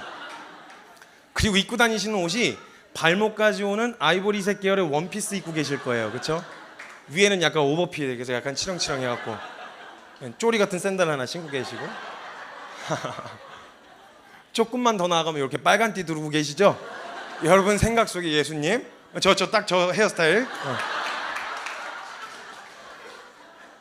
빨간 띠. 그 다음에 조금 더 나아가면 이렇게 휘어진 지팡이 하나 이렇게 들고 계시고, 조금 더 나아가면 뽀얀 양 한 마리 이렇게 품에 안고 이렇게 잇몸 만개에서 웃고 계신 거 있잖아요. 이렇게 이렇게 웃고 있는 거. 이런 이미지를 밝은 데서 보면 굉장히 좋습니다. 인자하고 온유하고 너무 좋아요. 근데 여러분, 이거 한밤중에 바다 한복판에서 봤다고 생각해 보세요. 땅 위도 아니고 물 위를. 그래 예수님은요, 여기까지 어떻게든 괜찮아요. 근데 예수님은요 분명 점잖으셨을 거예요. 막 얘들아 이러면서 막 이렇게 뛰어오진 않으셨을 거예요. 당황스럽게 천천히 걸어오셨을 텐데, 문제는 제자들이 예수님이 언제만 보였냐면 번개가 칠 때만 보였단 말이에요. 그러니까 예수님이 천천히 오신 게 아니고 우르르 쾅 이런 식으로 오셨단 말이에요, 예수님. 그러니까 얘들아 하고 오시는데 배 위에 있던 제자들이 바람 소리가 막 하고 드는 그 바람 소리 사이로 미세하게 얘들아 이런 소리가 들렸어요. 이게 무슨 소리지 하고 주변을 살펴보는데 번쩍하는 순간 첫 번째 제자가 뭔가를 본 거예요. 자기 부인을 하기 시작했어요. 아니야, 눈뽕 맞은 거야. 아니야. 근데 두 번째 번쩍하는 순간 양옆에 애들이 같이 보면서 아니야. 그리고 나서 12명이 뭔가를 본 거예요. 그럼 뭔가 있다는 거잖아요. 여러분 이게 진짜 공포스러운 상황이거든요. 뭔가 본 거예요. 근데 여러분 딱 요 상황에서요, 공포가 엄습해 있는 요 상황에서 누구 하나라도 잘못 건드면 난리 나는 거 아시죠? 뭔가 산속을 이렇게 가고 있는데 누가 하나 이렇게 하면 막 아시죠? 제가 저희 공동체로 사는 사역자 형제 한 명이랑 음식물 쓰레기를 밭에다 버리려고, 그게 거름이 되라고 밭에다 버리라고 깜깜한 어둠 속에 형제 둘이서 가고 있었어요. 의리를 지키자. 무서운데 형제들은 또 이렇게 내장돼서 태어나는 게 있어요. 기능 자체가 이거 허세라고. 무서운데 무서운 척을 할 수가 없어요. 그래서 뭐 이러면서 가고 있었는데 앞에서 완전 깜깜한 어둠 속에서 굉장히 가까운 거리에 바스락하는 소리가 들렸는데 개나 고양이과는 아니야. 최소 고라니 아니면 멧돼지야. 자주 출몰하거든요. 근데 거기 바스락 소리 하는 소리와 함께 제가 좀 정직하게 반응했어요. 이건 좀 무섭다. 제가 분명 경고했어요. 나 무섭다고. 죄송해요. 이게 욕밖에 안 나오는데 이렇게 뛰면 안 돼요. 제가 무섭다고 얘기했으니까. 근데 갑자기 차박차박 하면서 뒷걸음질 치기 시작하는데 갑자기 이 자식 속력 올리기 시작하는 거예요. 둘이서 막 내려오는데 이 공포가 엄습하면 뒤도 안 보여요. 막 누구가 없어요. 그 딱 그런 상황이었단 말이죠. 근데 거기 심약한 제자 한 놈이 있었어요. 마지막에 본 거예요. 우르르 쾅쾅 번쩍 했는데 굉장히 가까이 거리에서 보게 된 거죠. 그때 이 마지막 제자가 소리를 질러 버렸어요. 귀신이다! 이렇게 소리를 질른 거예요. 성경에 써 있는데 유령이다 이렇게 써놨으니 뭐 유령이다 뭐 이렇게 써요? 현실이잖아요. 귀신이다! 소리 지른 거야. 그랬더니 애들이 막 난리가 났어. 막 깍깍거리고 막 으아! 이러면서 막 난리가 난 거야. 막 발 쏠려가지고 막 난리 치니까 예수님이 피곤하셔서 얘들아 이러면서 걸어가는데 저쪽에서 애들이 갑자기 막 와, 야, 막 이러고 있어. 그래서 가까이 들어가서 뭘 왜 저러나 해서 가까이 가서 들어봤더니 귀신이래. 귀신이 왜 갑자기 귀신 쫓아왔나 해갖고 봤는데 없어. 지금 자기 보고 귀신이라는 거야. 아니 내가 아무리 인간의 육체를 입고 왔지만 내가 여기 와서 귀신 소리까지 들어야 돼 내가? 이게 예수님이 만약 빈정상하셨고 다른 애들도 아니고 제자들이 이거 예수님 만약 빈정상하셨으면 배 위에 올라가갖고 노 하나 뽑아가지고 야 아까 귀신이라고 소리 좀 나와 그냥 빠따 맞고 막 이랬을 텐데 예수님이 귀신이라고 이야기한 소리를 듣고 깜짝 놀라서 자기 스타일을 보셨는데 그제서야 정신을 차리신 거예요. 나한텐 별일이 아닌데 애들 무서웠겠다 이 생각이 딱 드신 거예요. 그리고 이래갖고 야야야 진정하면서 되게 인자하고 온유하게 야 나야 내니 두려워하지 마 그러셨어요. 그렇게 얘기를 하셨잖아요. 예수님이라 했잖아요. 그럼 나머지 제자들은 가만히 있었어요. 가만히 있으면 중간이라도 가니까. 근데 그 배 위에 베드로 선배님이 타고 계셨어요.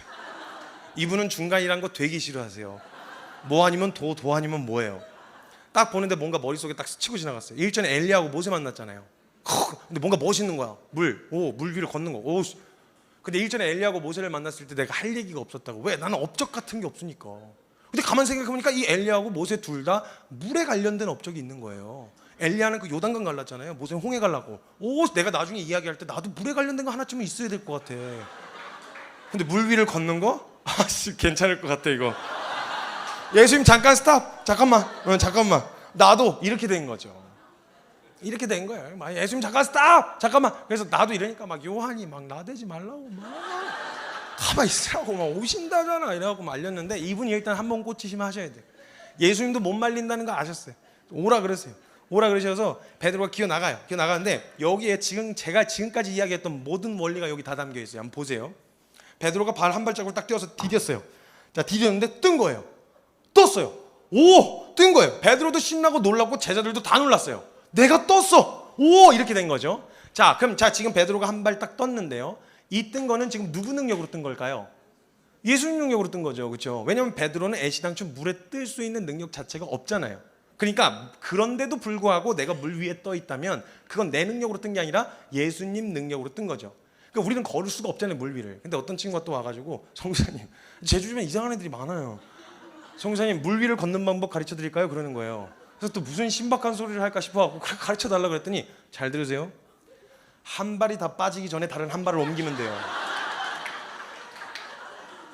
듣고 보니까 맞는 거예요. 꼭 해보세요. 호수공원에서 한 발이 다 빠지기 전에 다른 한 발을 옮기시면 돼요. 걸을 수 있습니다, 여러분도. 할 수 있다. 안 되잖아요. 그게 안 먹는다고 되는 게 아니란 말이에요. 그러니까 물 위에 떴다면 이건 내 능력으로 뜬 게 아니라 예수님 능력으로 뜬 거란 말이죠. 자, 그럼 다시 다음 질문. 요 다음 걸음은 누구 능력으로 가야 될까요? 예수님 능력으로 가야죠. 그러니까 적어도 난 그런 능력이 없으니까 물 위에 있는 모든 시간은 누구 능력으로 가야 되냐? 예수님 능력으로만 갈 수 있단 말이에요. 그러면 뜨게 하신 분이 거기 서 계시고 그분이 오라고 하셨고 날 지켜보고 계시고 계속 뜨게 하신다면 파도가 나보다 높냐 낮냐가 무슨 의미예요? 어차피 그 위에 있었던 것도 내 능력으로 한 게 아니었는데 그럼 그 파도하고 누굴 비교해야 될까요?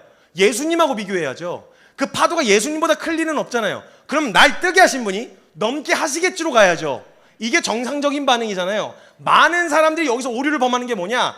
뜨게 하신 예수님을 보는 게 아니라 떠있는 자기 자신을 보는 거예요. 떴어! 내가 떴어. 물론 내 능력으로 뜬 거 아닌데도 내가 떠있다에 너무 심취하는 거예요. 내가 떴어. 이런 거예요.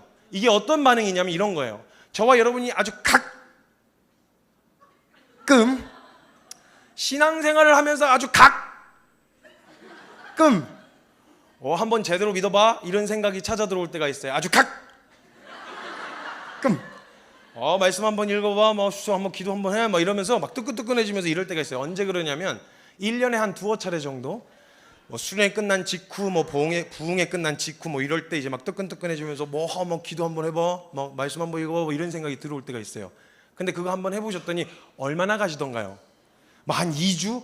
2주 가면 아주 오래 간 거예요. 보통 한 3일 만에 결판 나요. 그 뜨거운 열정은, 감정은. 예수님은 3일 만에 부활하셨는데 우린 3일 만에 무덤으로 다시 기어들어가는 약간 그런 신앙생활을 하고 있단 말이죠. 근데 예수님이 이 신앙생활, 내가 떠 있는 내 자신에 집중하는 신앙생활이 어떤 의미냐면요, 이게 내게 은혜를 받고 내게 뜨거운 감정이 찾아 들어와서 막 열심히 해보려고 하는데 그게 얼마 안 간단 말이에요. 그래서 제가 청년들한테 자주 하는 말이 뭐냐면, 얘들아 은혜 너무 세게 받지 마라, 이런 얘기를 자주 해요. 무슨 말이냐면, 여러분 은혜를 받은 증거의 가장 중요한 변화가 뭐냐면요, 은혜를 받으면 삶의 방향이 달라지는 걸 말하는 거예요. 갑자기 내 연약함이 사라지거나 이런 걸 말하는 게 아니라 삶의 방향이 달라지는 걸 말하는 거예요. 자, 여기가 세상이고 여기가 주님이라고, 십자가라고 딱 있으니까 십자가라고 생각합시다. 내가 은혜도 모르고 복음도 모르고 말씀도 모른 채로 그냥 내가 하고 싶은 대로 내 원함과 정욕과 원함대로 살아가고 있었어요. 어떤 사람은 양심에 걸려서 찌끔찌끔 가고 눈치 보고 찌끔찌끔 가고 눈치 보고 이러고 살고 있었지만 방향은 여기였단 말이에요.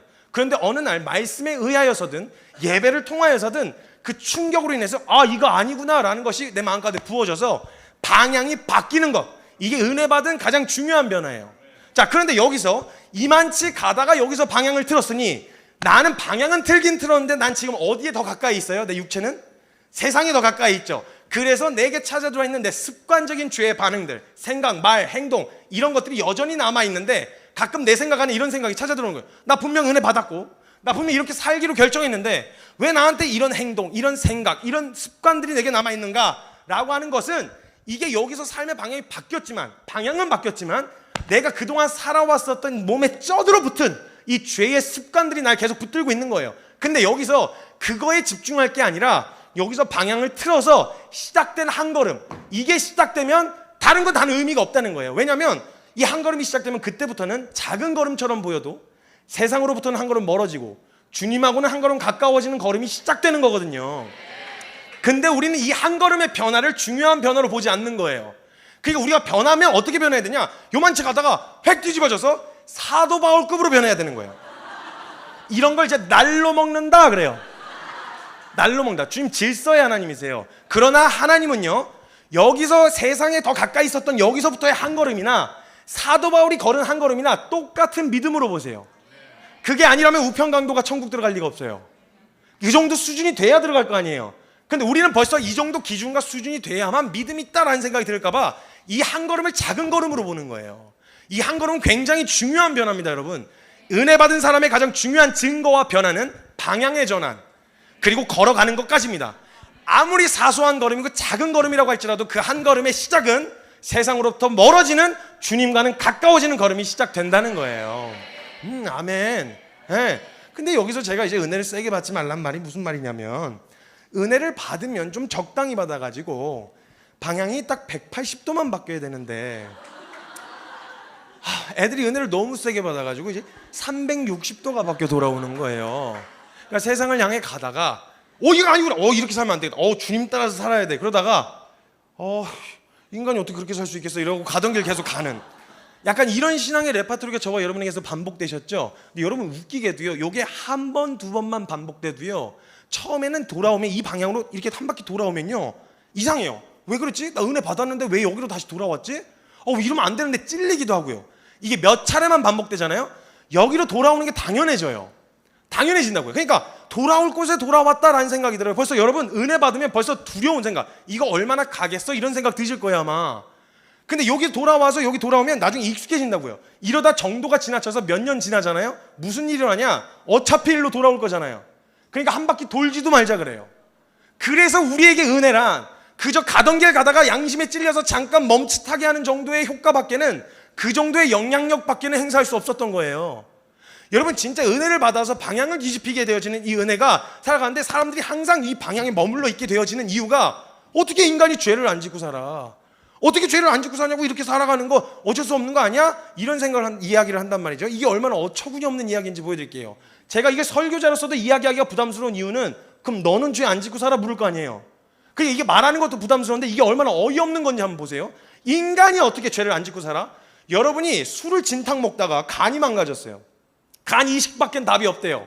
그래서 기적적으로 어떤 간 기증자가 나타나가지고 뇌사자가 나와갖고 그 간 기증을 받게 된 거예요. 근데 새로운 간을 얻었다고 해서 술이 먹고 싶은 욕구가 사라진 건 아닙니다. 그죠? 여전히 새로운 간을 얻긴 했으나 이전에 먹던 대로 술을 먹고 싶은 유혹과 공격은 찾아 들어올 수 있다 이 말이에요. 근데 만약 이게 어떻게 살게 된 건지만 의미가 깊었어도 나 이거 아무리 먹고 싶은 유혹과 공격이 있더라도 아니야, 내가 어떻게 그걸 먹어, 내가 그래서 어떻게 됐는데, 안돼 이런 반응이 나타나고, 설령 그게 먹고 싶은 욕이 막 가득 차더라도 이 주둥이로라도 이 말로라도 사람이 어떻게 술을 안 먹고 살아요, 내가 평생 그렇게 먹어왔는데, 이런 소리는 못 떠들 거예요. 그렇게 살았으면. 그죠? 그럼 만약에 그 뇌사자 간을 기증해준 그 유가족들 앞에 가갖고 그 얘기 하실 수 있겠어요? 가서 죄송합니다, 너무 감사합니다, 간 기증으로 살았습니다, 제가 살았는데 저 지키지 못할 약속은 안 하는 편입니다. 제가 사람 자체가 사람이 그런 약속 저는 안 해요. 그래가지고 저는 약속은 못 해드리겠습니다. 제가 술을 어떻게 안 먹고 살아요? 술을 어떻게 안 먹고 삽니까? 이걸 계속 먹고 살아왔는데 이걸 그 유가족들 앞에서 하면, 그 유가족 입장이라면 어떻게 하고 싶으세요? 그냥 귓방맹이 그냥 귀싸대기든 어디든 막 날려버려. 이게 정상 아니에요? 그럼 만약 우리가 어떤 사랑 받았어요? 우리가 어떤 은혜를 입었습니까?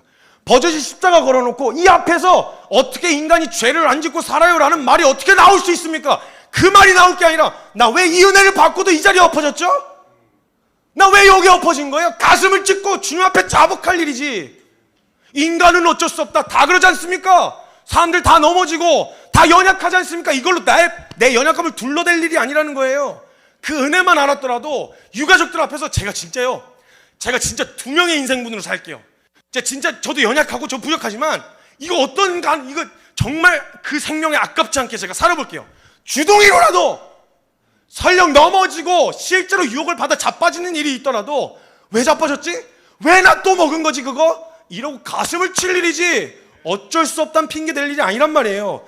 기억하세요. 저와 여러분이 어떤 사랑 받았는지, 저와 여러분이 어떤 은혜를 받았는지 기억하고 있지 않아야 이 죄를 내 힘으로 싸워 이기는 게 아니라 그 은혜가 이기게 한다고요. 이 결론 붙드셔야 된다는 거예요.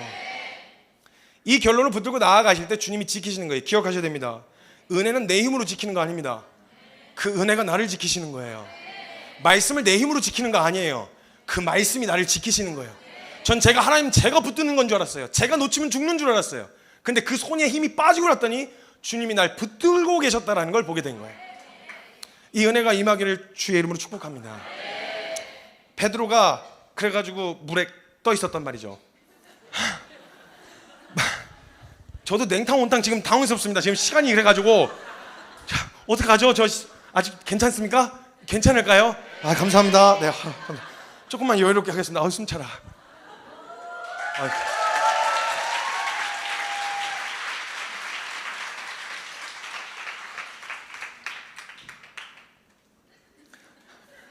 떠있는 자기 자신에 너무 집중하는 바람에 파도가 딱 이니까 이걸 내가 견딜 수 있을까? 자기가 떠 있다고 생각을 하고 내가 뜬 것에 심취해 있으니까, 파도가 뜨니까 누구랑 비교하겠어요?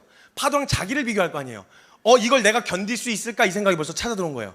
그랬더니 그거 생각하자마자 둘러 빠졌어요. 허우적대기 시작했죠. 이분 어부잖아요.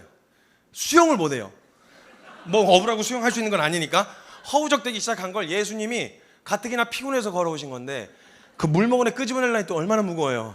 가가지고 끄집어내가지고 배 위에 얹혀놓고 입이 진짜 아주 오지게 털렸어요. 그때는 막 어짜요 의심하였냐 이 믿음이 적은 자여. 그러니까 막 어짜요.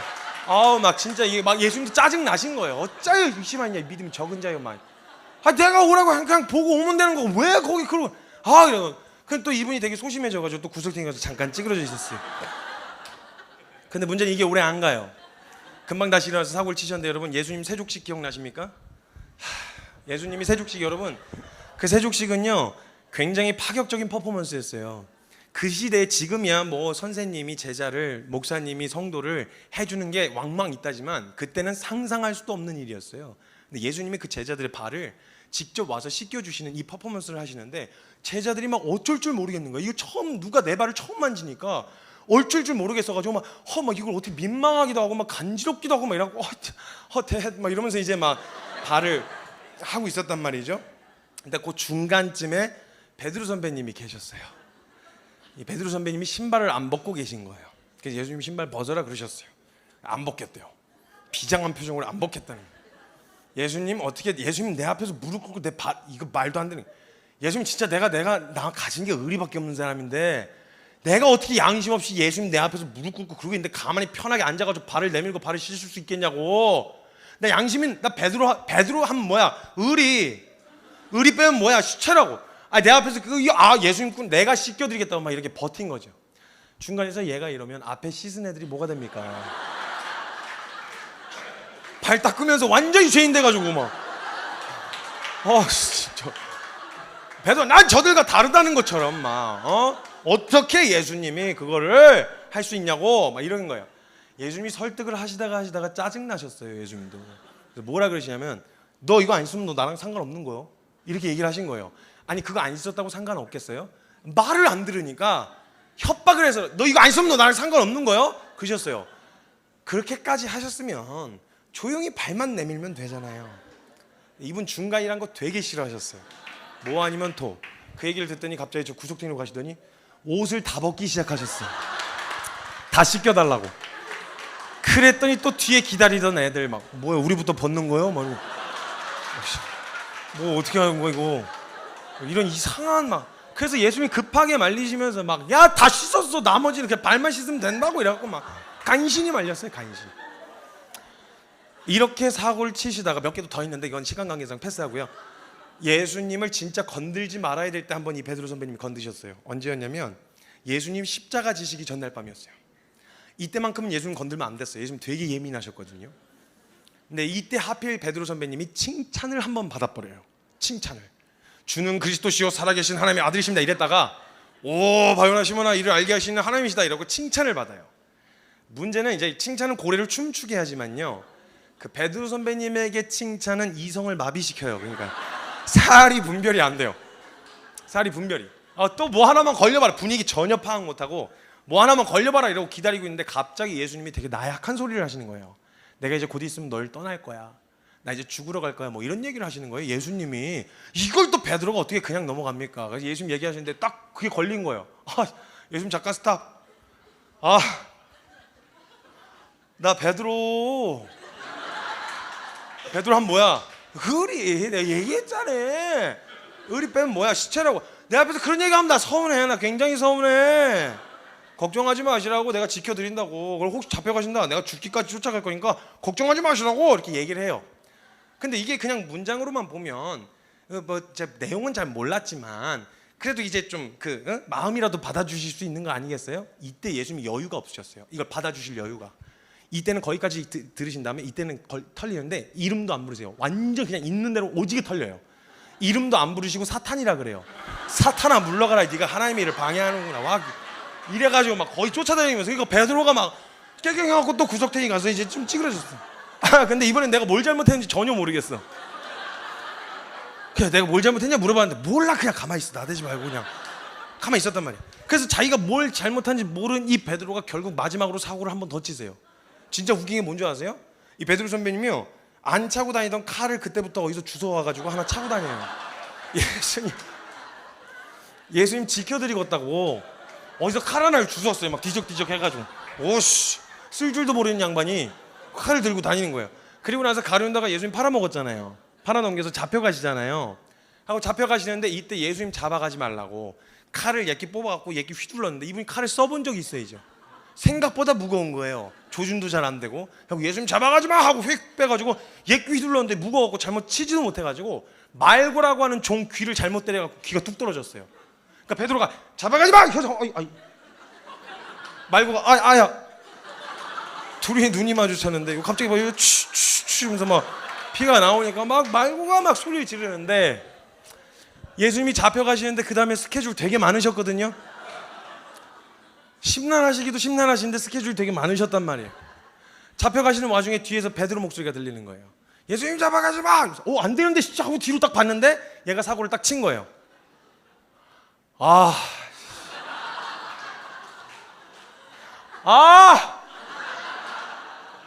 그 사고를 차서 수습을 하셔야 되잖아요. 그래가지고 예수님이 그 떨어진 그 한밤중에 그 잡으러 온 애들이랑 같이 횃불 들고 떨어진 귀 찾느라고 새벽. 야 저 바위 들어봐. 저 귀 아냐? 달팽이네. 저 귀 아냐? 이래가지고 찾아가지고 붙여주고 가셨어요. 붙여주고 마지막까지. 그리고 마지막까지 붙잡혀 가시면서 털렸어요. 나이스! 칼로 흥한 자는 칼로 망할 거라고! 나이스! 막 이래가지고 있는데 털리셨어요.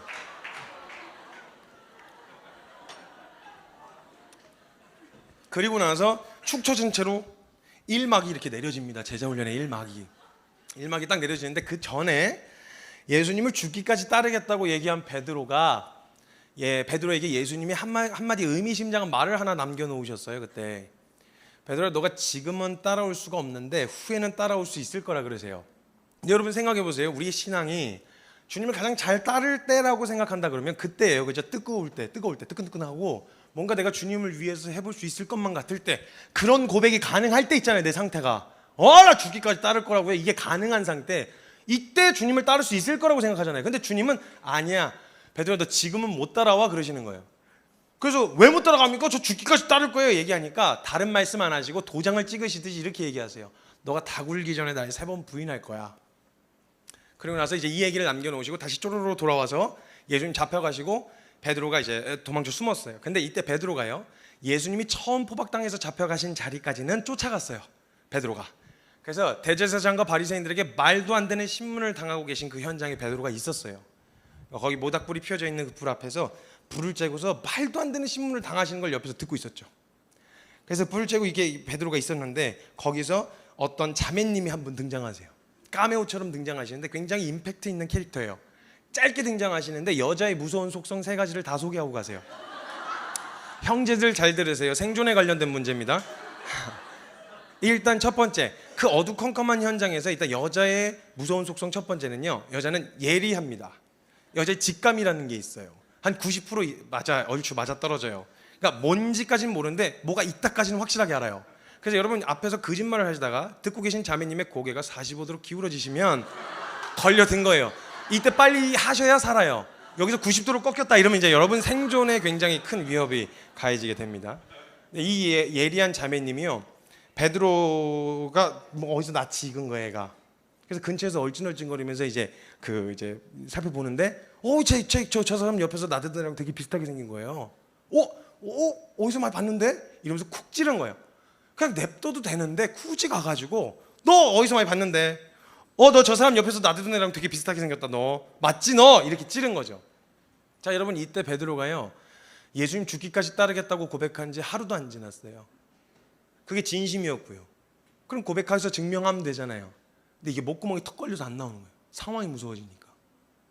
우물쭈물하고 있는데 여기서 등장하는 여자의 무서운 속성 두 번째, 여자는 예리한데 영향력이 있습니다.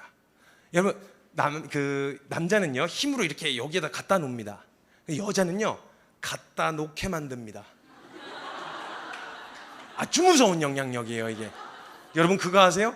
선악과 사건 때 뱀이 여자만 공격한 거 아세요? 남자 이 자식 어차피 공격해봐야 여자 또 따로 다시 공격을 해야 되거든요. 근데 여자 이거 공격하고 넘어오니까 남자 새끼 1+1으로 딸려오잖아요. 여자는 고민을 했어요. 이거 먹으면 안 된다 그랬는데 남자 이놈 자식 이거 고민한 적이 없어요. 먹어 그랬더니 먹어요. 먹고 난 다음에 그렇게 쳐 드셨으면은 의리라도 지키시든지, 왜 먹었냐 그랬더니 얘가 먹으라 그랬는데요. 어디다 써먹을 데가 없어요.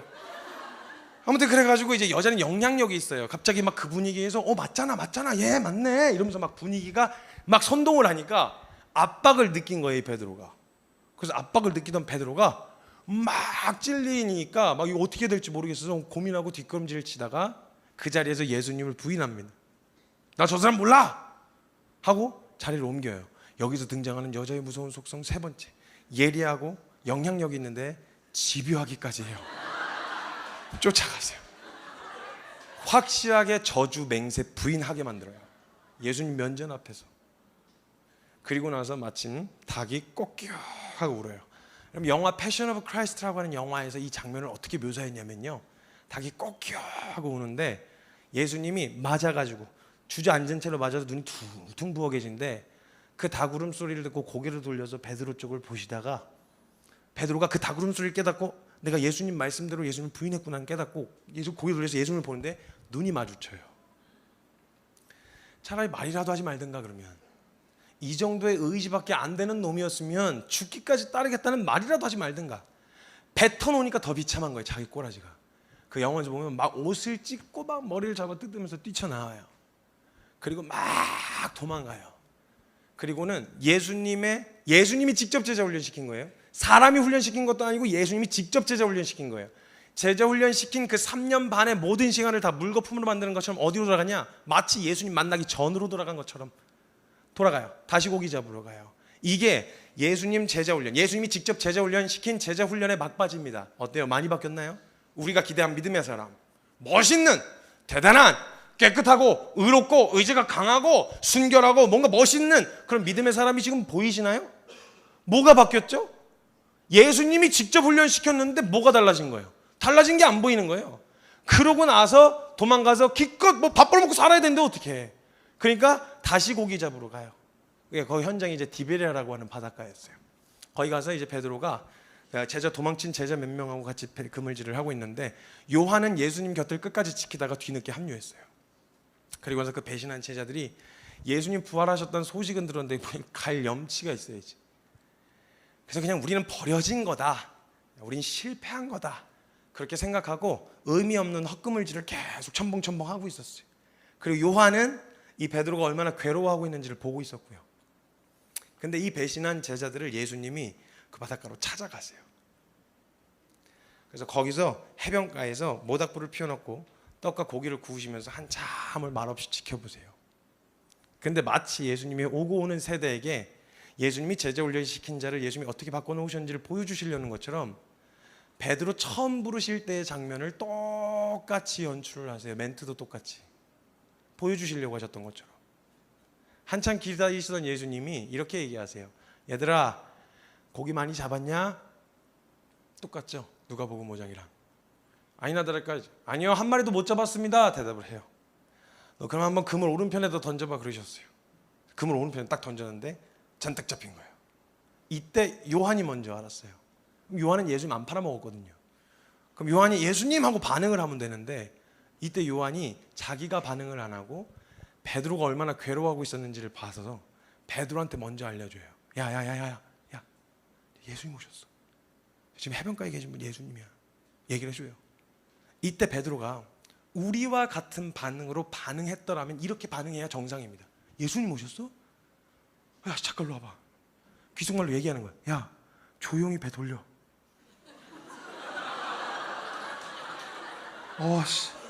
나 잡으러 오신 거야. 나 그때 눈 마주쳐다고.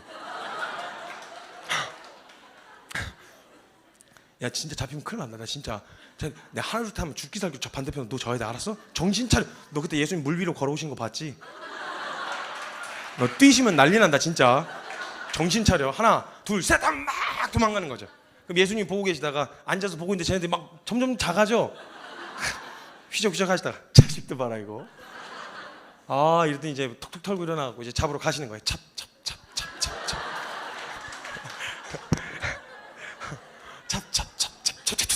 잡아. 요한 너 나와. 그래, 나와. 안 팔아먹었어. 너 나와. 이래가지고 베드로 일로 와. 이거 잡아가지고 거꾸로 매달으셨어요. 배 위에서 거꾸로 매달아가지고 너 그때 뭐라 그랬더라? 뭐 죽기까지 때릴 거예요. 막 이랬나? 나 진짜 어이없네. 야 말해봐. 이랬더니 제가 그러려고 그랬고. 뭐라고 다시 나 못 들어서 다시 얘기해봐. 쟤 진짜 그러려고 그랬고. 인과응보의 하나님, 그죠? 잘하면 칭찬받고 못하면 벌받는. 그래서 내 상태가 괜찮을 때는 하나님 앞에 나아가는 게 괜찮은데 내 상태가 내 스스로도 평가하기에 만족스럽지가 못하면 하나님 앞에 나아가기 어려운 이 오해로 비롯되어진 신앙에 꼬여버린 우리의 믿음 생활. 예수님 뭐라고 말해요? 우리가 연약해서 하나님 앞에 나아가지 못하는 게 아니라 연약하니까 그래서 그리스도가 필요한 거예요. 주여 내 연약함을 봤는데 주님 아니면 안 됩니다. 이 결론이 나와야 되는데 우리 안에 내 연약함 때문에 난 주님 앞에 못 나가요. 내가 이꾸라신데 어떻게 나아가요? 이런 반응 때문에 항상 못 나아가고 있었단 말이에요. 원래는 우리 정서대로라면 베드로가 이렇게 반응했어야 되는데 베드로가 요한이 툭툭툭 치면서 야 예수님 오셨어 라고 얘기해 주니까 이때 베드로가 되게 재밌는 반응을 보이는 거예요. 갑자기 아무 말 없이 손에서 그물을 놔요. 그리고는 겉옷을 주섬주섬 챙겨요. 그리고 두르더니 물로 풍덩 뛰어들어요. 그리고는 예수님이 계신 해변가로 휘적 걸어가요. 여러분 혹시 3년 반 만에 베드로가 달라진 게 뭔지가 보이시나요? 베드로가 누가복음 5장에서 뭐라 그랬죠? 처음 만났을 때 주여 나는 죄인이로소이다 날 떠나소서 그랬어요. 못 나아가겠는 거예요. 근데 그 시간을 함께하고 나서 베드로가 딱 한 가지 바뀐 게 있는데 예수님이다. 그러니까 내 꼬라지하고 상관없이 예수님이다 하니까 뭔가 홀린 것처럼 그냥 가는 거예요. 이거 하나 바뀌었어요. 이거 하나. 그리고 해변가에 도착했어요. 예수님 거기서 앉아가지고 모닥불을 피워놓고 이렇게 떡하고 고기를 이렇게 구우고 계셨어요. 근데 어떤 분이 그 장면을 묵상을 하시는데 갑자기 저보고 이렇게 같이 묵상을 하는데 예수님이 거기서 치킨을 굽지 않아 주셔서 감사하다는 거예요. 뭔 소린가 싶으시죠? 저도 뭔 소린가 했어요. 뭐 장난치는 거야? 뭐야? 뭐 이런 생각이 들었단 말이에요. 또 치킨을 굽자니 뭐 갑자기 뜬금없이 뭐 맛있는 냄새가 날 것 같아 그런가? 뭐 이런 생각이 들었어요. 근데 그분이 갑자기 그 묵상을 설명을 해주시는데요. 예수님이 통닭을 꽂아놓고 이렇게 굽고 계셨어요. 한장 굽고 계시는데 베드로가 처벅처벅해서 예수님 있는 데로 왔죠. 와서 아무 말도 못하고 그렇게 서 있는데 예수님이 거기서 통닭을 굽고 계신데 그 묵상을 설명해 주시는 거예요. 굽고 계시다. 왔냐? 잠깐만 기다려. 거진다 이거. 잠깐만 기다려. 한참 이러고 있었는데 예수님이 한참 구우시다가 거진다 익었을 때쯤에 이렇게 하는데 야, 너 이거 기억나냐? 너 이거 나 팔아먹을 때 울던 닭이야.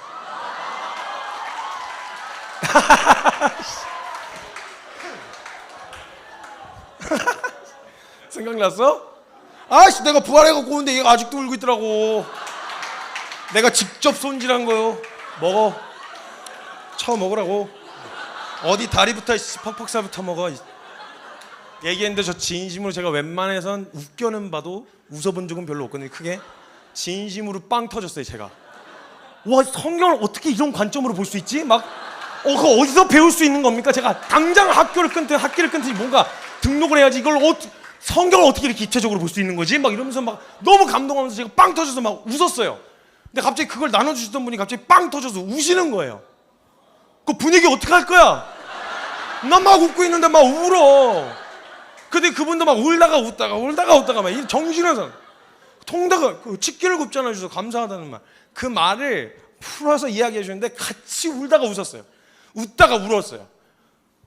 이분이 그 통닭을 굽지 않아 주셔서 감사하다는 말이 무슨 말이었냐면 베드로가요 예수님이라는 걸 확인하고 나서 물로 풍덩 뛰어들었어요. 뛰어들어서 예수님께 걸어가고 있는 중간에 아무도 얘기해 주지 않아도 지 양심에서 소리를 지르고 있었을 거예요. 나 가도 돼? 나 이 꼬라지를 하고 예수님한테 가도 돼? 막 제자들의 시선이 막 느껴졌을 거예요. 야, 너 진짜 네가 인간이냐? 네가 사람 새끼야? 네 어떻게 이게 누가 말해주지 않아도 지 양심이 막 이게 막 나 괜찮을까? 남의 말해주지 않는데 막 그 양심이 예수님 앞에 서기까지 계속 나 괜찮아? 나 예수님 앞에 가도 되나? 나 혹시 나 내쫓으시는 거 아니야? 나 쫓겨나는 거 아니야? 하고 그 앞에 선 베드로에게 예수님이 너 그때 왜 그랬냐고, 너 그때 왜 나 팔아먹었냐고 베드로가 저질렀었던 과거의 수치스러운 그 과거를 들춰서 캐묻질 않으셨다는 거예요. 그걸 치킨을 굽지 않으셔서 감사하다면서 막 펑펑 우시는 거예요. 자기에게도 그러셨다고. 그때 예수님이 베드로에게 딱 하나 물어보셨어요. 베드로야, 요한의 아들 시몬아, 너 나 사랑하냐? 잘 살았냐? 못 살았냐? 이걸 물으신 게 아니라 딱 하나 물어보셨어요.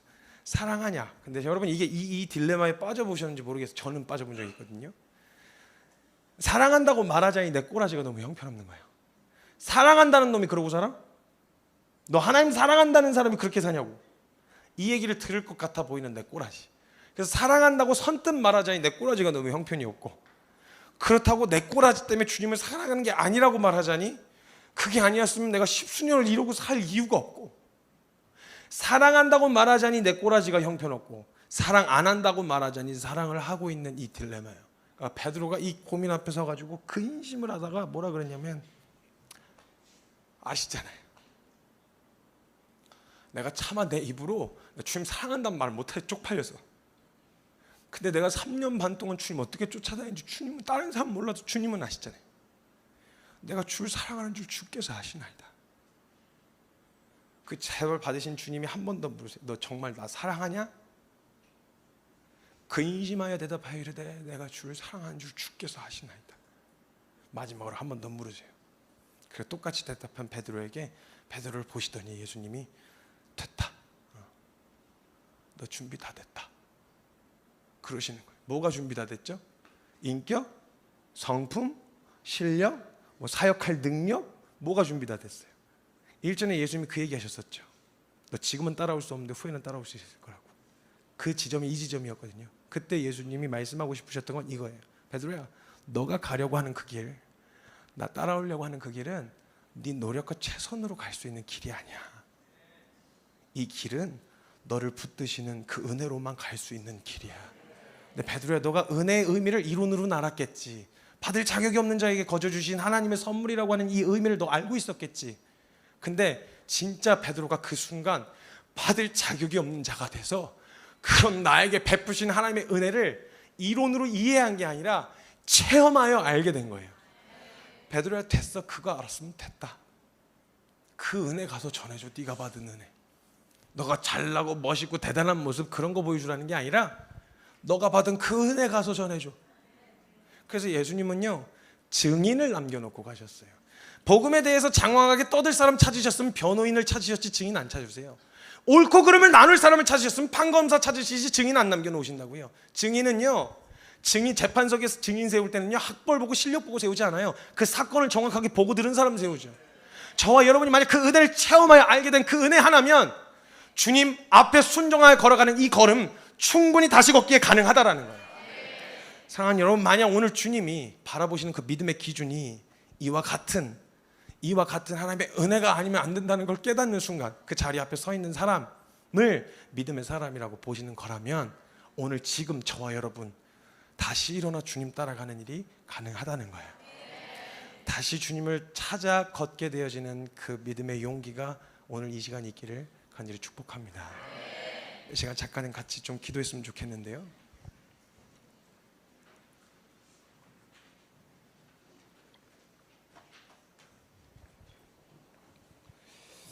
전 아주 어렸을 때 선교사로 헌신을 했습니다. 17살 때요. 그리고 지금 한 18년째 사역을 해오고 있는데 17살 때 선교사로 헌신했으니 뭘 할 줄 아는 게 있었겠어요? 뭘 잘 아는 게 있었겠어요? 아무것도 몰랐어요. 근데 제 마음 가운데 어린 마음이지만 그래도 한번 살아보고 싶었어요. 성경에서 말한 그 히브리서 11장에서 말한 그 믿음의 사람, 그거 살고 싶었어요. 나도요. 하나님, 나도 그렇게 살고 싶어요. 이게 소망함이었어요. 그래서 갈고 닦았어요. 막 그 나이에 그럴 수 있다라고 하는 위로가 저한테는 위로가 안 됐어요. 그 나이에 그럴 수 있어. 너무 그렇게까지 생각하지 마. 이게 별로 저한테 위로가 안 됐어요. 막 왜 그랬지? 막 음란한 거에 한번 걸려 넘어질라 치면 막 허벅지가 막 피멍이 들어 막 잡아뜯으면서 왜 그랬지? 그 잠깐 그러는 건 나 왜 그랬지? 이게 막 괴로웠어요. 며칠씩 금식도 해봤어요. 안 되는 거예요. 아무리 해도 안 되는 거예요. 제가 막 열심히 살아가면서 저는 주님이 주신 것 때문에 기쁜데 어느 날 문득 이런 생각이 들었어요. 주님이 날 보시면 기쁘실까? 그리고 제 꼬라지를 보는데 주님이 기쁘실 것 같지가 않은 거예요. 주님한테 기쁨이 돼야 되겠다. 저를 갈고 닦았어요. 그렇게 10년을요. 10년 끝에 그 자리에 서고 나서 제가 깨닫게 되어진 건 가능하겠다가 아니라 안 되는구나 나는. 될 놈이 있고 안 될 놈이 있는데 나는 안 될 놈인가 보다. 그래서 다 포기하고 도망가려고 짐을 쌌어요. 선교단체에서 나오려고. 그렇게 쌌는데 캐리어 그 박스 2개랑 캐리어 하나 나오더라고요. 조그만 10년치 짐이. 도망 나가려고 하는데 그 캐리어를 들고 바깥으로 나가려고 하는데 문턱에 툭 걸렸는데 이게 막 억울한 거 있죠. 막 10년이 다 부정당하는 것 같은. 나 그럼 그때 깨달았던 거, 그때 고백했던 거 다 거짓말이었나? 지금 내 꼬라지를 보고 있잖아요. 나 그때 주님을 위해서 막 열심을 내고 주님을 향해서 막 애를 썼었던 그것들 다 거짓말이었나? 막 이런 생각이 들면서 부정당하는 느낌이 들더라고요. 그래서 제가 그 앞에 서서 막 고민을 하고 막 하다가 그 붙들고 부들부들하다가 제가 그 자리에 주저앉아갖고 펑펑 울었어요. 그러고 나서 막 다시 따르자니 못 따르겠고 도망가자니 도망도 못 가는 이 비참한 것 같아 보이는 거예요. 근데 제가 그러고 있는데 제 꼬라지가 성경 인물 누구하고 너무 꼭 닮은 거예요. 가룟 유다하고 너무 닮은 거예요. 가룟 유다가 예수님 팔아먹었으면 기왕 팔아먹었으면 그냥 잘 먹고 잘 살든지. 근데 못 하겠는 거, 그렇게 못 하겠는 거, 양심에 찔려서. 그래서 돌아가가지고 대제사장에게 은 30 집어던지면서 얘 좀 돌려달라고. 나 이거 잘못한 거야. 나 정신 나갔었나 보다. 얘 좀 돌려달라고 집어던졌는데 네 죄는 네가 받아라 하고 쫓겨났어요. 그러면 그 잘 먹고 잘 사는데 그게 아니면 예수님 어떤 분이신지 알았으니까 가서 싹싹 빌기라도 하든지. 그것도 못하겠는 거예요. 이러지도 못하고 저러지도 못하던 베드로가 결국 목을 매 자살을 해요. 꼭 그 꼬라지가 제 꼬라지 같은 거예요. 내가 가룟 유다였구나. 그 밀려온 절망감이요, 10년을 막 진짜 이거 하나만 보고 해왔는데 그 10년 자체가 부정당한 나는 가룟 유다구나 라는 걸 딱 깨닫는 순간요, 와, 막 무너지는 것 같더라고요. 그러면 좀 미리 말씀을 해주시든지, 안 되려고, 너는 안 될 놈이라고 미리 얘기를 해주셨으면 제가 중간에 그만뒀죠. 이게 뭡니까 10년 동안 10대 후반부터 20대 후반까지 그러고 그거 하나만 보고 제가 뭐 오시고 뭐고 없이 그냥 군복 바지 입고 다니면서 노가다만 했어요. 그게 제 주사예요. 그거 어렵지 않았어요. 그거라도 쓰임 받을 수 있어서 감사했어요. 그래서 그렇게 해왔는데 이 10년을 다 부정당하는 것 같은 앞에 서고 나니까 내가 가룟 유다구나. 그래서 제가 가룟 유다랑 똑같이 목을 맸어요. 그리고 의미심장한 글을 남겨놓고 연락이 안 되니까 찾으러 나온 가족들에 의해서 제가 발견이 돼서 살았어요. 그걸 끄집어 내려놨는데 뭐 어떻게 해야 될지 모르겠는 거예요. 그러면서 진정이 안 되니까 방에다 놓고 해 뜰 때까지 지켜보다가 성경책 하나를 냅두고 가족들이 다 빠졌어요. 그리고 그 앞에서 제가 성경 아니까 내용을 펼친 성경이 요한복음 21장이었어요. 그때 주님이 제게 물으셨어요. 딸은 너 왜 그랬냐 이런 게 물으신 게 아니라, 성규야 너 나 사랑하냐? 제가 방금 무슨 짓을 하려고 했는지 아는데 제가 그 대답을 어떻게 하겠어요. 사랑한다고 말하자니 내 꼬라지가 너무 형편이었고, 사랑 안 한다고 말하자니 내가 10년을 이렇게 살 이유가 없고, 그래서 제가 고민을 하다가 이 고민의 의미가 어떤 건지 알겠더라니까. 베드로의 의미가 아시잖아요. 내가 10년 동안 어떻게 몸부림쳤는지 다른 사람은 몰라도 주님은 아시잖아요. 한 번 더 물으셨어요. 나 사랑하냐? 아시잖아요. 세 번 끝에 주님이 제게 제 마음에 강한 확신을, 성규야 됐다. 너 준비 다 됐다. 이 준비됐다는 말이 무슨 사역할 준비, 말씀 전을 다닌 지도 얼마 되지도 않고 이걸로 평생 살 거라는 생각 안 해봤어요. 주님이 아시죠. 주님 다시 저 노가다라고 보내시면 저 영광 할렐루야 하면서 노가다다 죽을 수 있어요. 주님이 아시지만 사역할 준비가 아니라, 성규야 이제서야 네가 내가 준비한 그 은혜를 누릴 준비가 다 됐구나. 성규야 너가 할 수 없다는 거 깨달았니? 너 엄청난 거 깨달은 거야. 성경에 적혀 있어요 여러분. 사람으로서는 할 수 없다고. 근데 성경은 거기서 안 끝나요. 사람으로서는 할 수 없을 때 하나님은 하실 수 있느니라. 내가 할 수 없다는 그 절망 앞에 서고 났더니 그제서야 보이는 게, 이제 하나님이 하시겠구나. 내게서 소망이 나올 수 없는 그 지점에 서고 났더니 주님이 하시는 게 보이기 시작한 거예요. 성규야 너 그거 깨달았니? 너 엄청난 거 깨달은 거야. 너로선 갈 수 없다는 거 깨달았어. 이제서야 보이기 시작할 거야. 내가 가게 한다는 거. 너가 날 붙들고 있었던 게 아니라 내가 널 지키고 있었던 게 보이기 시작할 거야. 그때 주님 앞에 고백했어요. 하나님 그거면 저 갈 수 있겠습니다. 잘나고 뛰어난 사람만 갈 수 있는 길이라면 저 못 갑니다. 근데 만약 주님이 지키셔서 가게 하시는 거라면 그럼 저 한 번 더 해볼 수 있을 것 같습니다. 사랑하는 여러분, 오늘 그런 시간이 되셨으면 좋겠습니다. 저와 여러분이 할 수 없다는 걸 발견하셨다면 아주 성경적인 걸 발견하신 거예요. 근데 그 자리야말로 진짜 하나님이 하시는 걸 볼 수 있는 최적의 자리인 줄 믿습니다. 여러분, 이 자리에 어떤 분들은 내 신앙생활 가운데 생각해 보세요. 은혜, 내 신앙생활 가운데 막 언제 받을 자격이 없는 자에게 거저 주셨다던 하나님의 선물이라고 하는 이 의미인 은혜를 경험해서 알았던 적이 있었지? 열심히는 했는데, 뜨거웠긴 했는데 진짜 받을 자격이 없는 자에게 주신 은혜 때문에 감격이 돼가지고, 하나님 저 이 은혜면 됐습니다. 저 다른 거 없어도 됩니다. 저 이 은혜면 충분합니다. 그래서 나를 둘러싸고 있었던 그 수많은 문제들이 문제처럼도 여겨지지 않을 만큼 감격했던 적이 있으신가요? 만약 여러분 신앙생활 가운데 그런 감격이 없으셨다, 그런 기억이 없으시다, 오늘 엎어져서 주님 앞에 은혜를 구하셔야 돼요. 하나님 저 종교생활 하고 싶지 않아요. 저 그 은혜 안에 있고 싶어요. 저에게 그 은혜를 베풀어 주십시오. 그리고 어떤 분들은 그런 뜨거웠던 기억이 있어. 근데 사람에 치이고 상황에 질리고 지쳐서 그 기억은 온데간데 없이 그냥 하루하루 견디며 때우면서 살고 계신 분이 계십니까? 여러분 다시 한번 주님 앞에 기억하셔야 돼요. 내가 어떤 사랑 받았었는지, 내가 어떤 은혜 받았었는지. 그래 맞다, 나 그런 사랑 받은 놈이었지. 맞아, 나 그런 은혜 받은 사람이었지. 그러면 그분들은 하나님 앞에 져서 이렇게 구하셔야 돼요. 주여, 구원의 감격을 회복시켜 주십시오. 하나님, 구원의 감격과 그 은혜를 다시 한번 회복시켜 달라는 그 간절한 기도가 오늘 주님 앞에 함께 올려져야 될 줄로 믿습니다. 이 시간 두 손을 좀